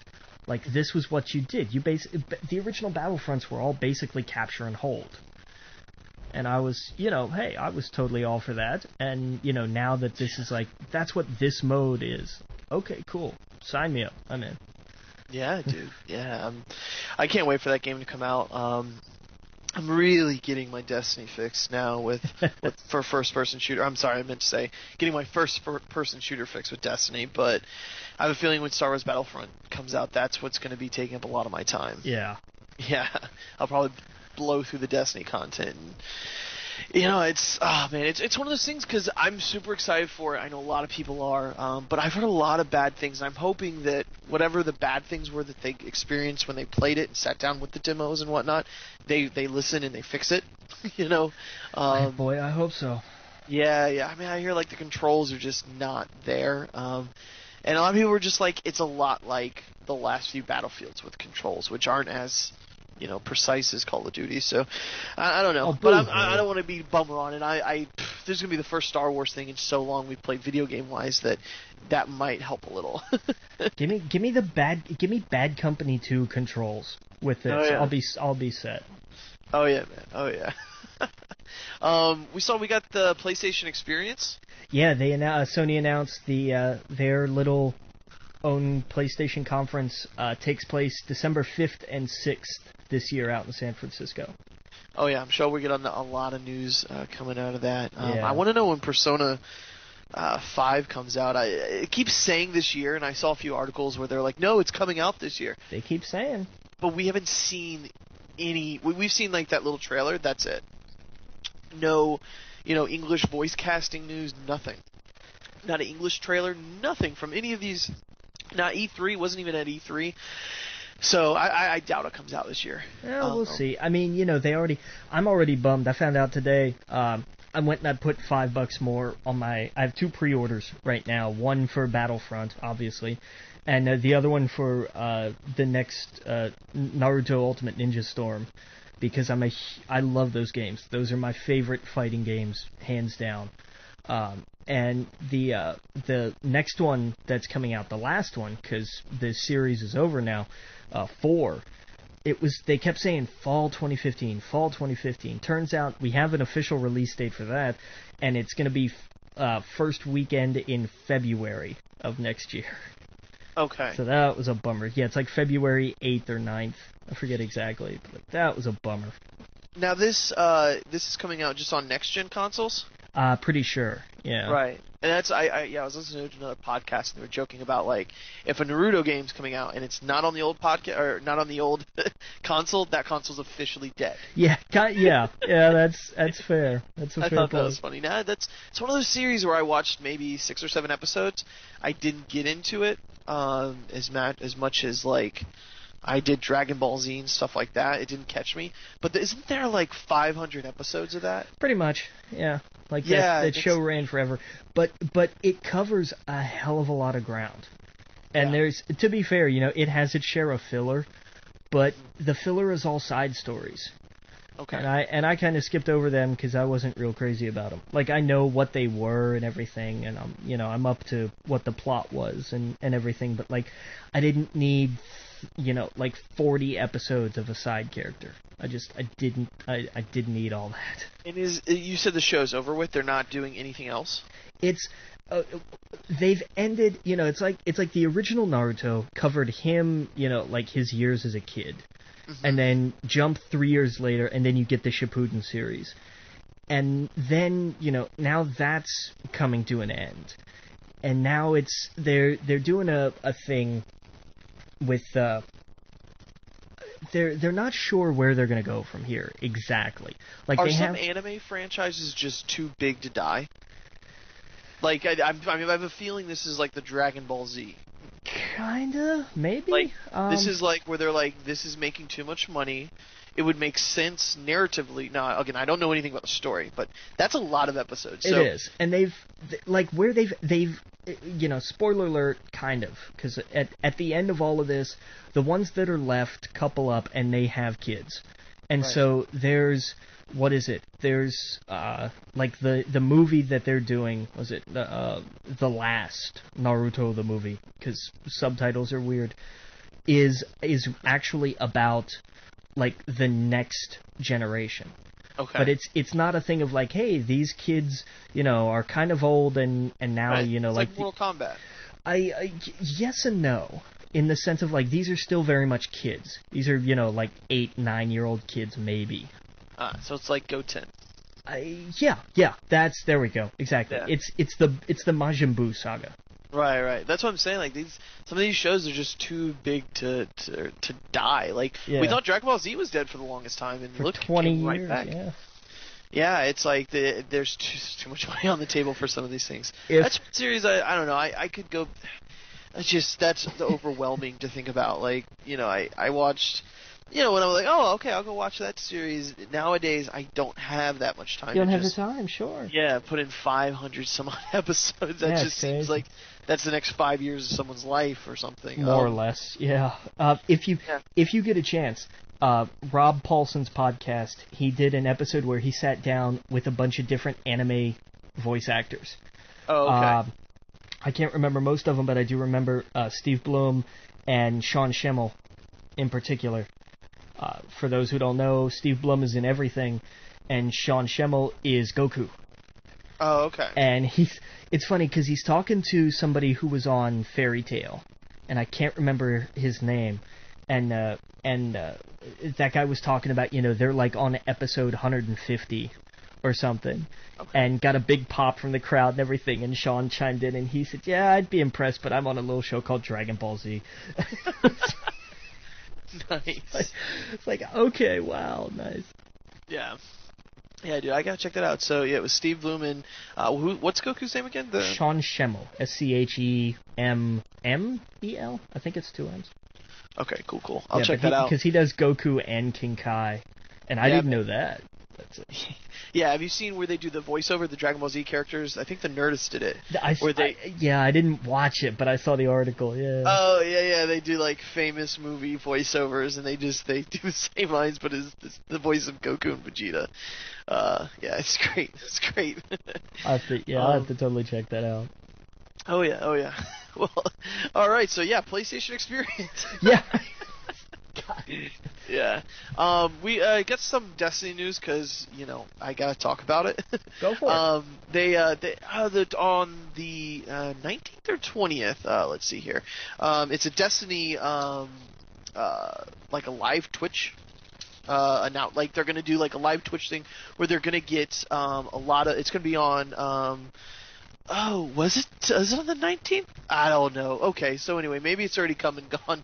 But they're doing like a live Twitch thing, where they're getting a bunch of Twitch streamers like that are known for Destiny, that the player base knows. I don't really know who they are, but apparently they're famous in the internet.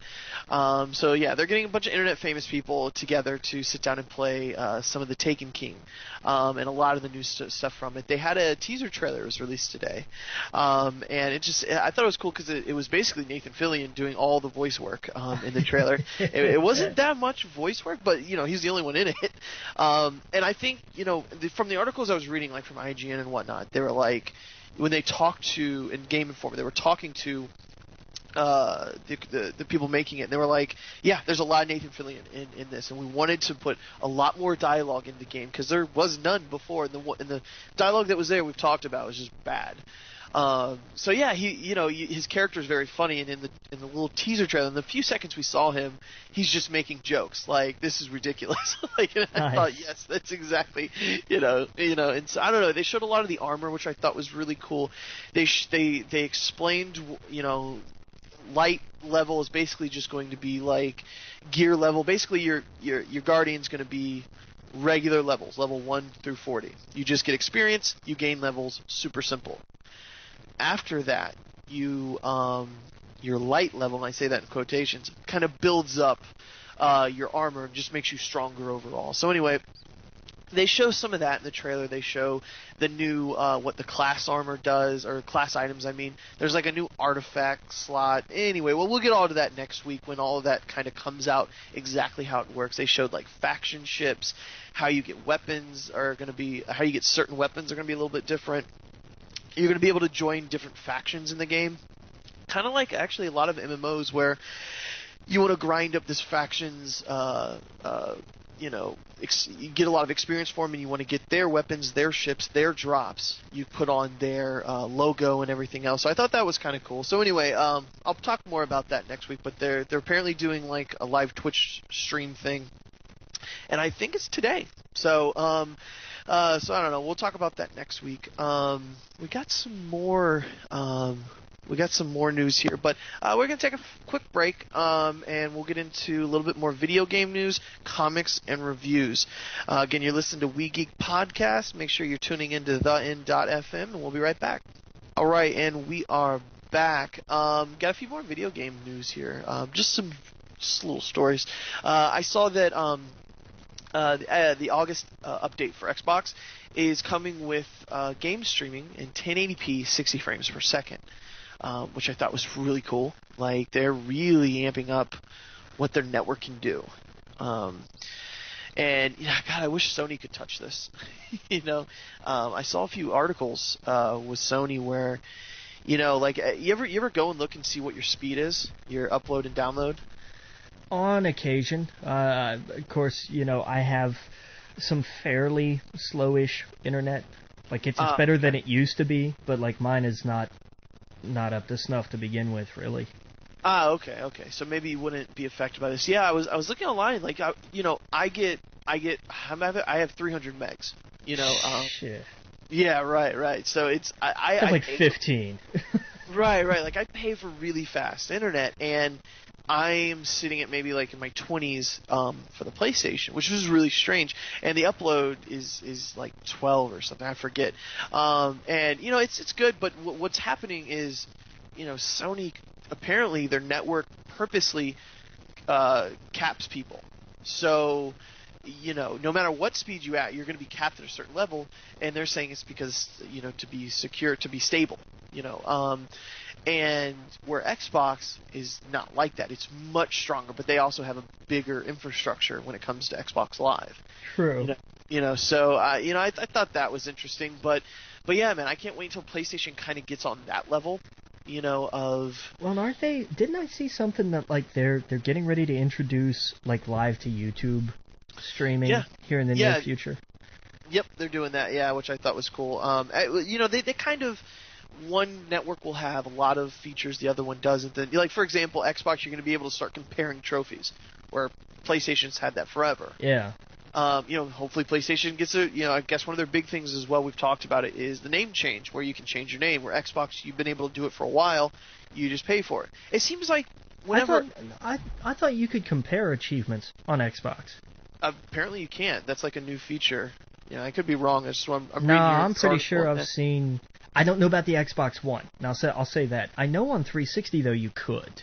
Okay. Because I used to see side-by-side all the time. Yeah, I don't know. I guess this is just... It says comparing Fringe trophies, new feature. Huh. So, or achievements, sorry. But yeah, no, I don't know.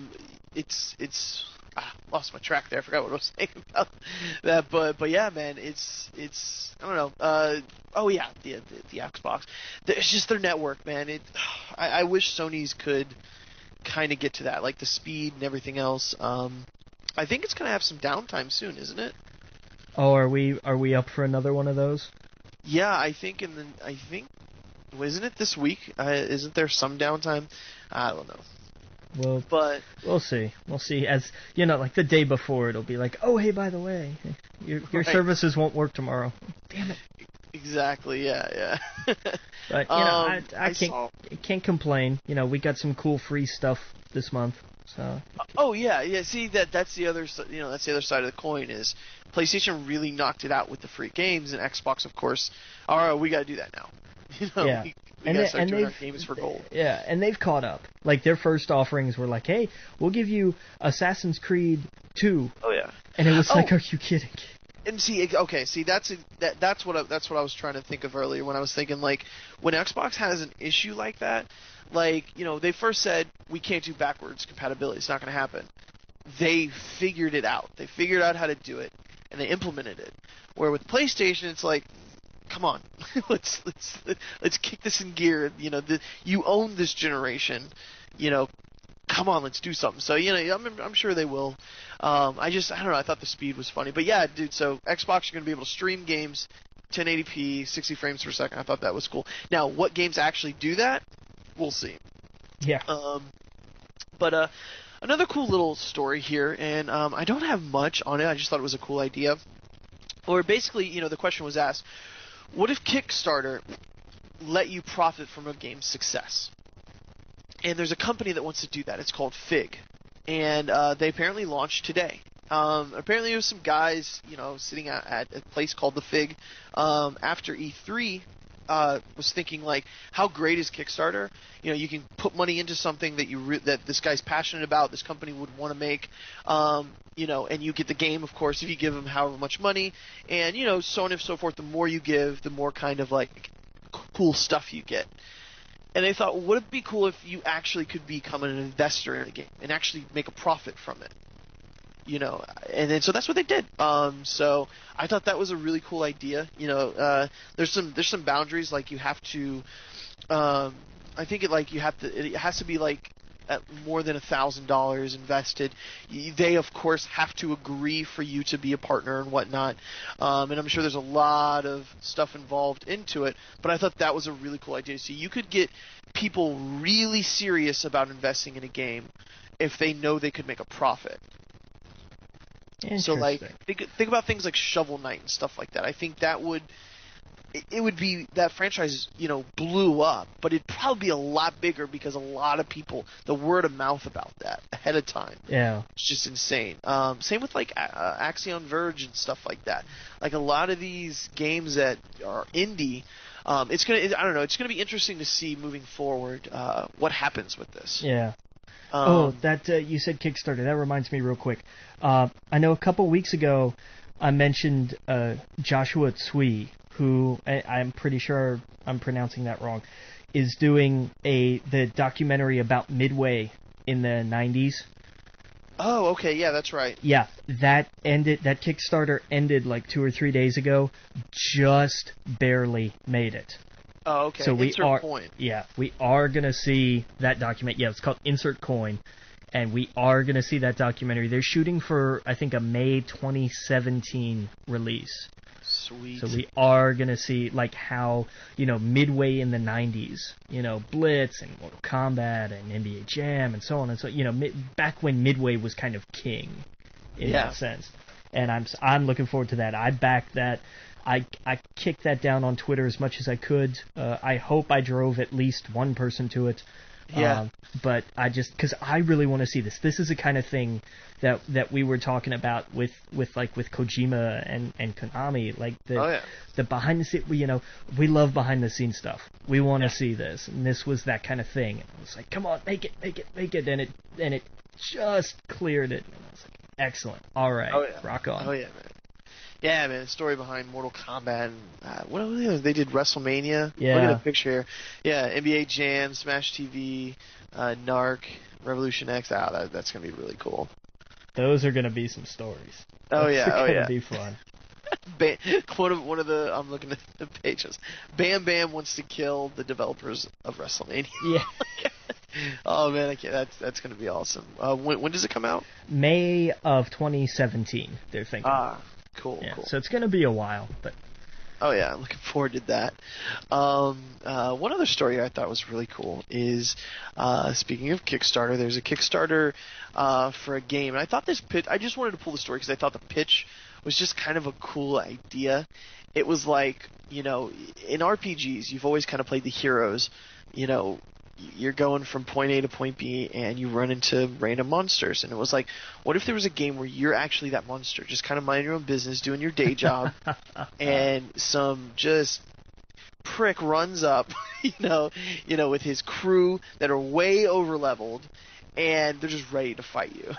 And so, your job is to pretend to die and get away without them actually killing you. So, I don't know. I thought it was a cool little idea. That is interesting, yeah. Yeah, it's called Mediacore Monster, but I don't know. I thought it was cool. But yeah, man. That's it for video games. Let's see. We got a lot of comic stuff. We've got... You read a lot this week, huh? I read a bit. I think you and I, because you started reading Deadly Class, and so I read it. Oh, you read the whole thing. See, I didn't read that. I bought it, read the first issue of it. I didn't read any more of the comic, though. Ah, okay. So, yeah. Damn it. Because the whole time I'm reading this, I'm thinking, I've got to catch him. Like, he's got the whole trade. I've got to catch him. Oh, my bad. Yeah, no, I got the trade. Yeah, what happened was I went into a comic shop, and I was just like, okay. I picked up my normal books. I was like, my buddy Eric was there, and Eric, he's never there. And so I was like, man, I want something different, something that I've never read. And he was like, pick up Deadly Class. He was right. Yeah, and I don't want to get too much into it because I don't want to spoil it. And again, I only read the first issue, but it was just kind of like, what if there were, it kind of follows this homeless kid in the beginning, and it was from kind of his what Eric told me was like, it was kind of like, what if someone found X-Men. And did a group home for them, for these homeless kids with abilities, and I was like, that sounds like a really cool idea. So I didn't get too much into it. If you want to talk about a little about it, you can. Well, it's because the thing is, like, it's not all like homeless kids. Like, some of these are very, some of these are like they're all dangerous. Well, maybe it was because the main guy that I was reading, was homeless. Yeah, but you run into, like, other people who are like, this person's the son of a cartel head, and so on and so on. But yeah, it's basically, it's like Assassin's Academy, more or less. It's interesting. It's interesting. Oh yeah. So I should have probably talked to you a little bit before that. I would have read it, but man, that's all right. Yeah, it was good from what I read, and I can't wait to read more of it. But what else you read this week?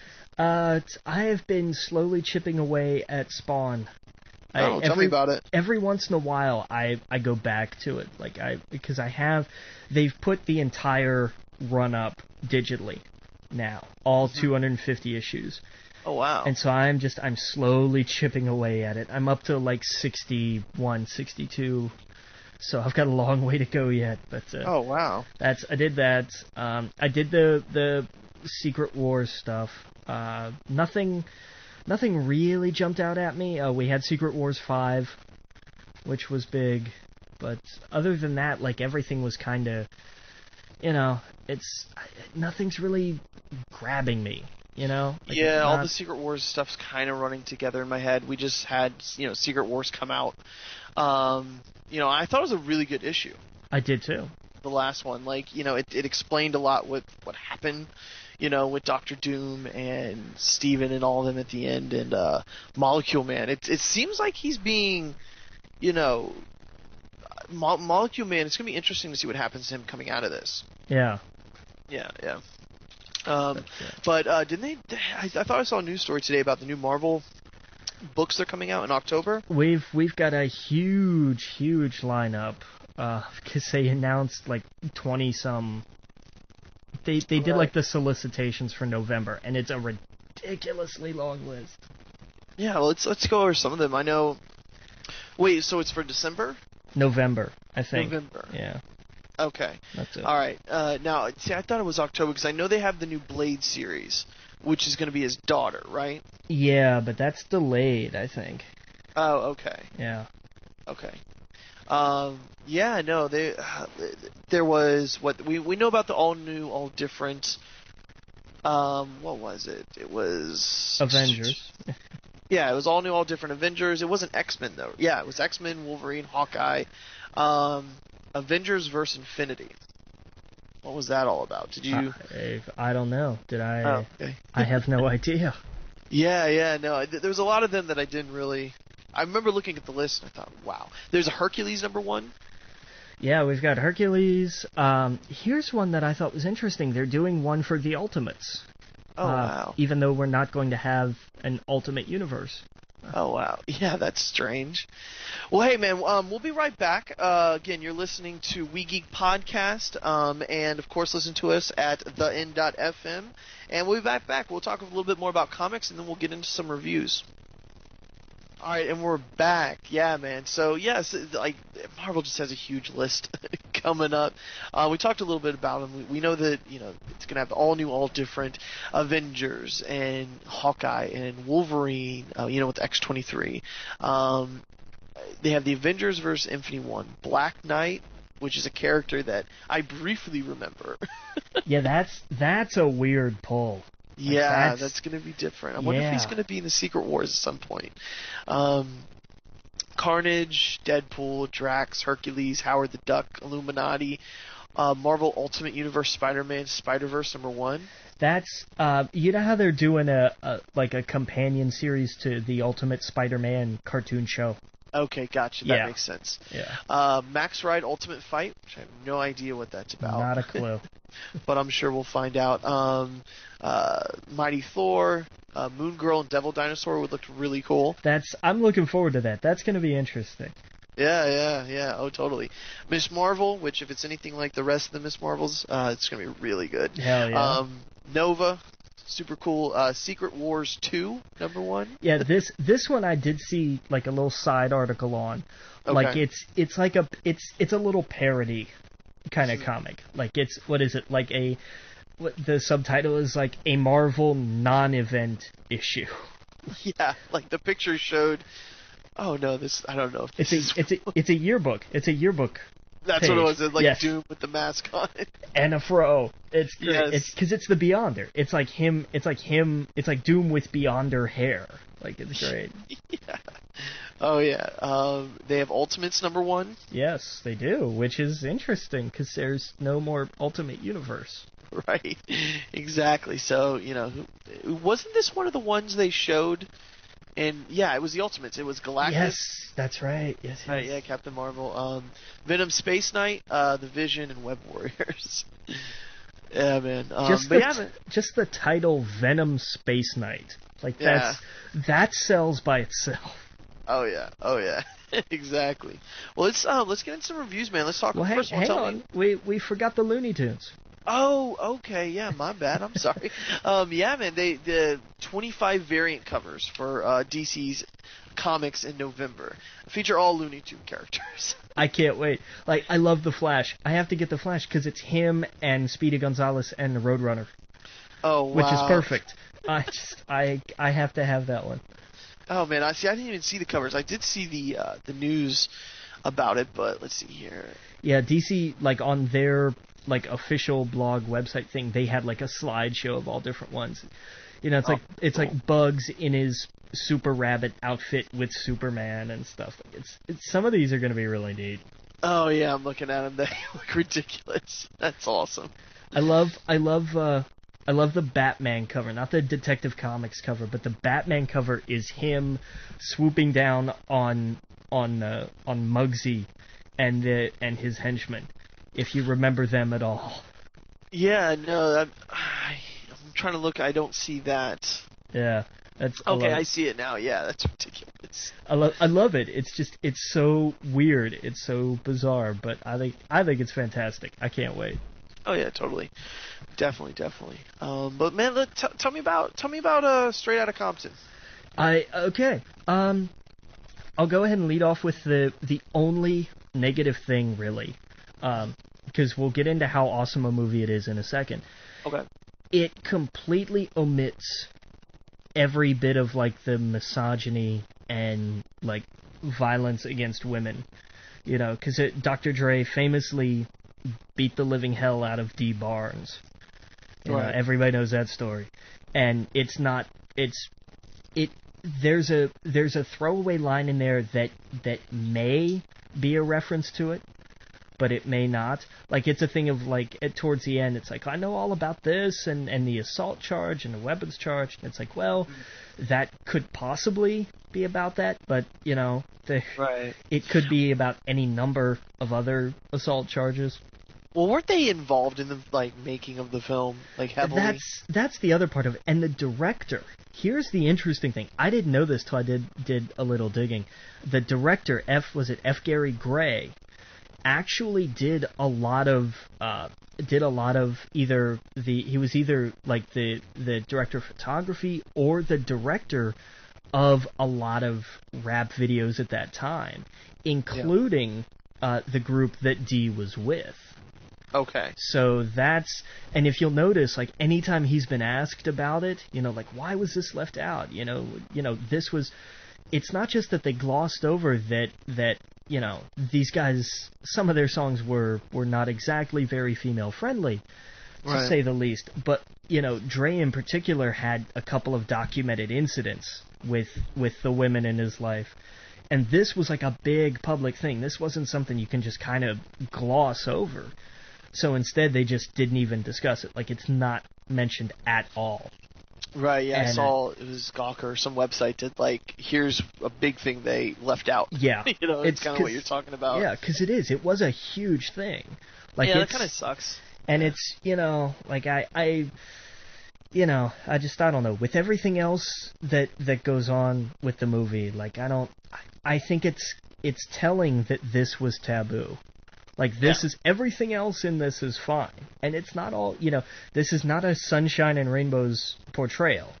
You know, this isn't... I mean, if anyone knows anything about NWA and some of the stuff that went on behind the scenes, and Eazy-E and, you know, what happens to him, like, it's really, like, it's bad, you know? Yeah.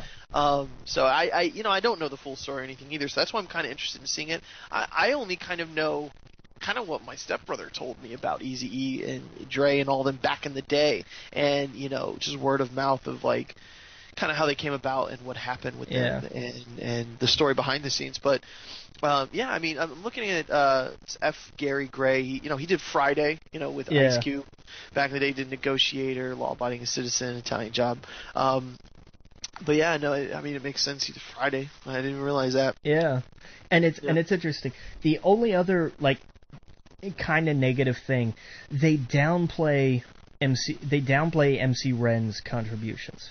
Okay. Like, he was in actuality, he was a much bigger part of the lyrics in particular than they made him out to be in the movie. But other than that, like, it's a hell of a film. Oh yeah. It really is. It's like 2.5 hours, but it's intense. It's really intense because it starts like just before the formation kind of deal, like right where you'd expect it, and then it goes up until Eazy-E dies. Yeah. You know, spoiler alert. That's a real life event. People know that. Yeah. Yeah. But you can't, Titanic went down. If you didn't expect that movie, that's what happened. Yeah. Right? I did see someone, I don't know where I saw it the other day. It was on Facebook or something. They were like, I can't believe someone just got mad at me for saying I spoiled the end of NWA. I thought that's ridiculous. Yeah, but no, I would highly recommend it. Cool. And it's because the thing is, it puts it in context. Mm-hmm. It tells you, why were they so angry? Why were they so violent? Why were they lashing out? Well, for this, for the same reasons that we still have going on today. Oh yeah, which is just pathetic. But NWA was, like them or hate them, they definitely changed a lot of the music industry when it came to rap and hip hop. Oh, big time. How gangster rap went down in the 90s and how popular it was. It's not that popular anymore, but the music's changed again. Sometimes for better, sometimes for worse, but it was so huge back then, and that whole that gangster rap music, the rivalry, with the East and West Coast, and just kind of what spawned out of NWA with like Tupac and Biggie and all that other stuff. Not directly, obviously, but you know what I mean. Like there was definitely influence, totally. Oh, for sure. Oh yeah, especially Dr. Dre and everything else too. So it's interesting, and we got Dr. Dre's rap album. First in years, came out of it. I haven't listened to it, but this was the first time he released an album forever. But yeah, man, I'm gonna go look for it. I'm gonna see it this week, and I'll talk about it next week and tell you what I think about it. Totally, yeah, definitely go see it. Like, it is a really good movie. It really is. Oh yeah. Well, you tell me what you think of Fantastic Four. Oh, we don't have enough time left. Oh. You want to save it for next week? Oh no, we'll do this because I need to get it out of my system. All right, well, here, I'll sit back. Tell me what you think about it. Let's talk about the fact that this atrocity of a motion picture, this disgrace of filmmaking, this just vomitous excuse of screenwriting, this abomination of editing, this prime example of how to take a property and destroy. People thought that X-Men Origins Wolverine was bad and was disrespectful to characters and abused the source material and completely disregarded the fan base and everything that went along with it. These people will now watch Fantastic Four, and they will go back to X-Men Origins Wolverine. They will go back to Rise of the Silver Surfer. They will go back to the Phantom Menace, and they will apologize. Because Fox's new Fantastic Four sets the standard for how to not do a comic book movie. For how, not just that, but for how not to do a movie that has any sort of basis in something else, an adaptation of anything. They have also set the bar for how to not make a film. Period. Yeah. This thing was just unbelievably bad. I thought, I'm going to go into this and I'm going to come out of it and I'm going to think, wow, that was kind of a waste of time. That was how I figured. That was how low I set the bar. And this film managed to limbo under that bar. That's how bad this was. It bent itself so far over backwards to being a disgrace that it actually made it under that bar. And I have to, on some level, applaud it for that. Because it takes effort. It takes dedication to take the kind of talent with Michael B. Jordan and Kate Mara and the name escapes me who played Franklin Storm, and to just throw that in the trash, to present them with writing and direction that just completely sucks any potential for character out of it. And the thing that made it worse, the worst thing about this was there were glimpses, there were moments, there were tiny little 10 seconds every once in a while where you would think, hey, there's a movie here, there's acting here, there's potential here, and then they snatch it away. And they don't just snatch it away, they play jump rope with it, and they taunt you with it, and they tell you should be ashamed of yourself for expecting this movie to be anything more than what it was. So damn you, Fox, damn you for this, and I hope you learn your lesson for this, but you won't, because the X-Men movies keep making money, and that... I hated this movie. Yeah, Fox has said they're moving forward with the sequel. What? Yeah, they're moving forward with the sequel. They officially came out and said they plan on doing the next one. Okay, I need a can of kerosene and a book of matches. I have a studio to burn down. Thank you. Yeah. You see, there was reports of him and Miles Teller almost in a fist fight. Josh Trank. I'm not surprised. Right. Yeah. Apparently he's the kind of director where it's like you need to blink 2 more times in that scene. You didn't blink enough. I want you to blink a little bit more. There's directors that underdo it, where it's like George Lucas, where they're just like, "Hey, go at it, kiss each other, and tell each other you love each other." And they sit back. Apparently, this guy was the opposite. He was like, "No, I need you to blink a little bit and breathe a little bit more. I need more breath." It's just like ridiculous stuff. Yeah, man, there's no chemistry in any of these characters. The way they interact with each other. Like I said, Michael B. Jordan, I like him in most of the stuff he does. He was supposed to be fun and energetic in this film. He was supposed to be like the party guy, like how Chris Evans was in the first one. Like, if anything the first 2 films did right, it was the Human Torch. It was how he acted. He was fun to be around. It was, when he went into the snow and stuff like that. And Chris Evans nailed that character. And Michael B. Jordan, it wasn't his fault. It was what he was given, how it was edited together. There was no life in his character. He just seemed like, I want to get in car accidents. Dad, leave me alone. Like, it was just... Yeah, it's... No. There's no direction. There's no nothing. It's, and Ben Grimm, the tragedy. I've talked about it. I can't possibly...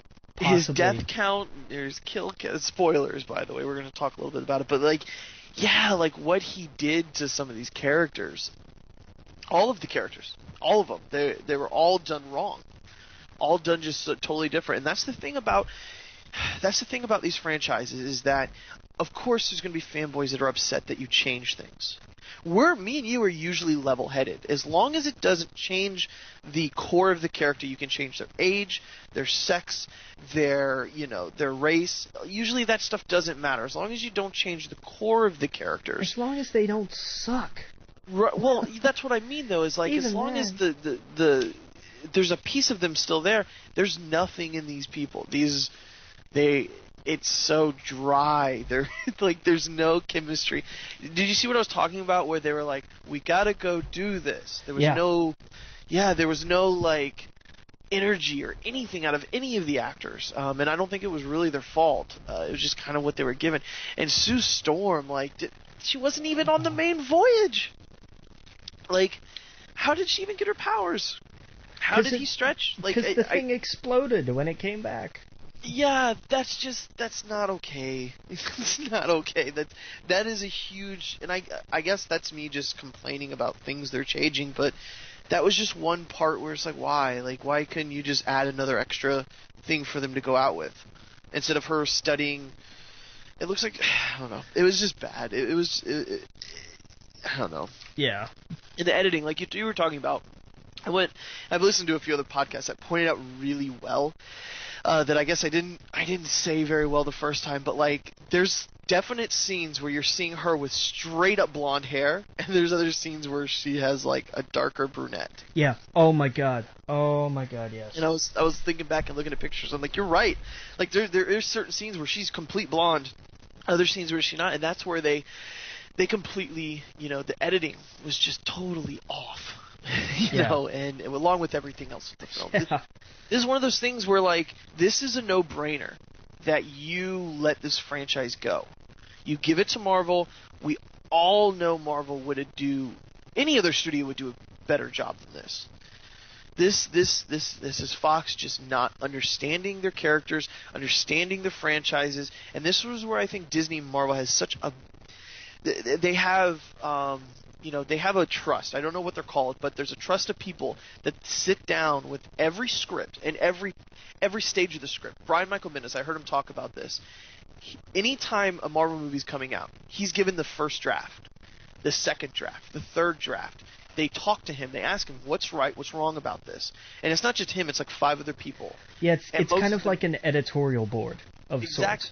And most of them are comic, but they're in Marvel. They lived and breathed Marvel for years, and so they get it. They no, okay, this character that's not right at all. You totally got him wrong. We just talked about Falcon. He's got a drone for his bird. That's a cool change. Like, that's not from the comics. They changed it. They made it more modern, and that's perfectly fine. You heard our reactions. Totally cool with it. What they've done to these characters in this is just it's a lobotomy. It's especially the Thing. That was the most disheartening thing about the whole movie to me, was how Ben was barely in it. He was barely the big lovable guy. It was so sad why he was even there. It was a disaster. I felt like we were all the Thing. Like, we weren't really on board for most of this. We got dragged to it out of a sense of obligation. The dumbest plot of why they even went on it. It turned out to be a horrible disaster, and then subsequently they broke our spirit and forced us to be around for the end of it. And I feel like that's the journey everybody who's seen this movie has had to take. No, you're right. You're absolutely right. You nailed it with that. We are the Thing in the movie. Exactly. Oh God, there was just so many. It's about family, and the first thing Mr. Fantastic does is run away. Yeah. Like, it was they acted so. One of the dumbest scenes to me was when Doctor Doom pulls out a flask. Yeah, although it shakes it. Yeah, that was so ham-fisted. But the scene after that was actually kind of cool. That was actually one of the realest scenes of the whole film. Yeah, around. The three of them just sitting around drunk, figuring out, we'll go to... And it felt real. Like, I could have imagined, them having the conversation they had at that moment. But see, that's the thing. That's a cool conversation. That's a cool thing they had. That was a cool scene they had, if you keep it in that vacuum. But for the bigger picture, it made no sense. So they get a little drunk. So we're going to be the first men to go to the negatives. Like, it was like, no, that's not what would ever happen. You would have a group of people escorting you out of the building, saying, thanks for your work, bye. Yeah.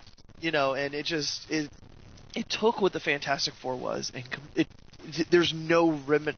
They just have names in this movie. That, as far as I'm concerned, they were nothing like they were in the comics. Nowhere in the same spirit at all. Like, I don't know. It's just weird to me. Bottom line is, The Amazing Spider-Man 2 is no longer the worst modern comic book movie. Oh God, is that you have the strangest? Amazing Spider-Man 2, I thought was pretty good. It was nowhere near this. Yeah, you could have picked some other ones. That's what I mean. Electra. You mean modern? Yeah, gotcha. like post Iron Man. Yeah. There's. Yeah. You're right. Out of the modern, that's probably one of the worst. But yeah. But yeah, man. All right, we got to wrap it up. Kind of running over here. So yeah, let's do some housekeeping here. Make sure you go to We Geek Podcast, our Facebook group. Like us, share us, comment. Email address is wegeekpodcast@gmail.com. We'll be getting at the FM soon. All that news is coming soon, so stay tuned. And go to thefm.com. The end. Sorry, the end. .fm. Sorry about that. Getting used to everything, so it's going to take some time. But yeah, go to theend.fm and listen. They got a lot of DJs there. They got some forums. Check them out. Register. And our Twitters. Mine's at Adam Estep. That's ADAMESTEP. Of course, at We Geek Podcast. And Logan. At the Logan Witt. LOGANWITT. All right, and just like, share us, give us some reviews, and anything else, Logan? Feedback on iTunes, ratings and reviews. That's how their little aggregate bot works. Awesome. Do that, and yeah, we're gonna wrap it up here. So next week we'll have Fear the Walking Dead. I'll talk a little about Straight Outta Compton, get some comic books, some video games, probably talk about a little bit of Destiny, of course. And till then, Captain.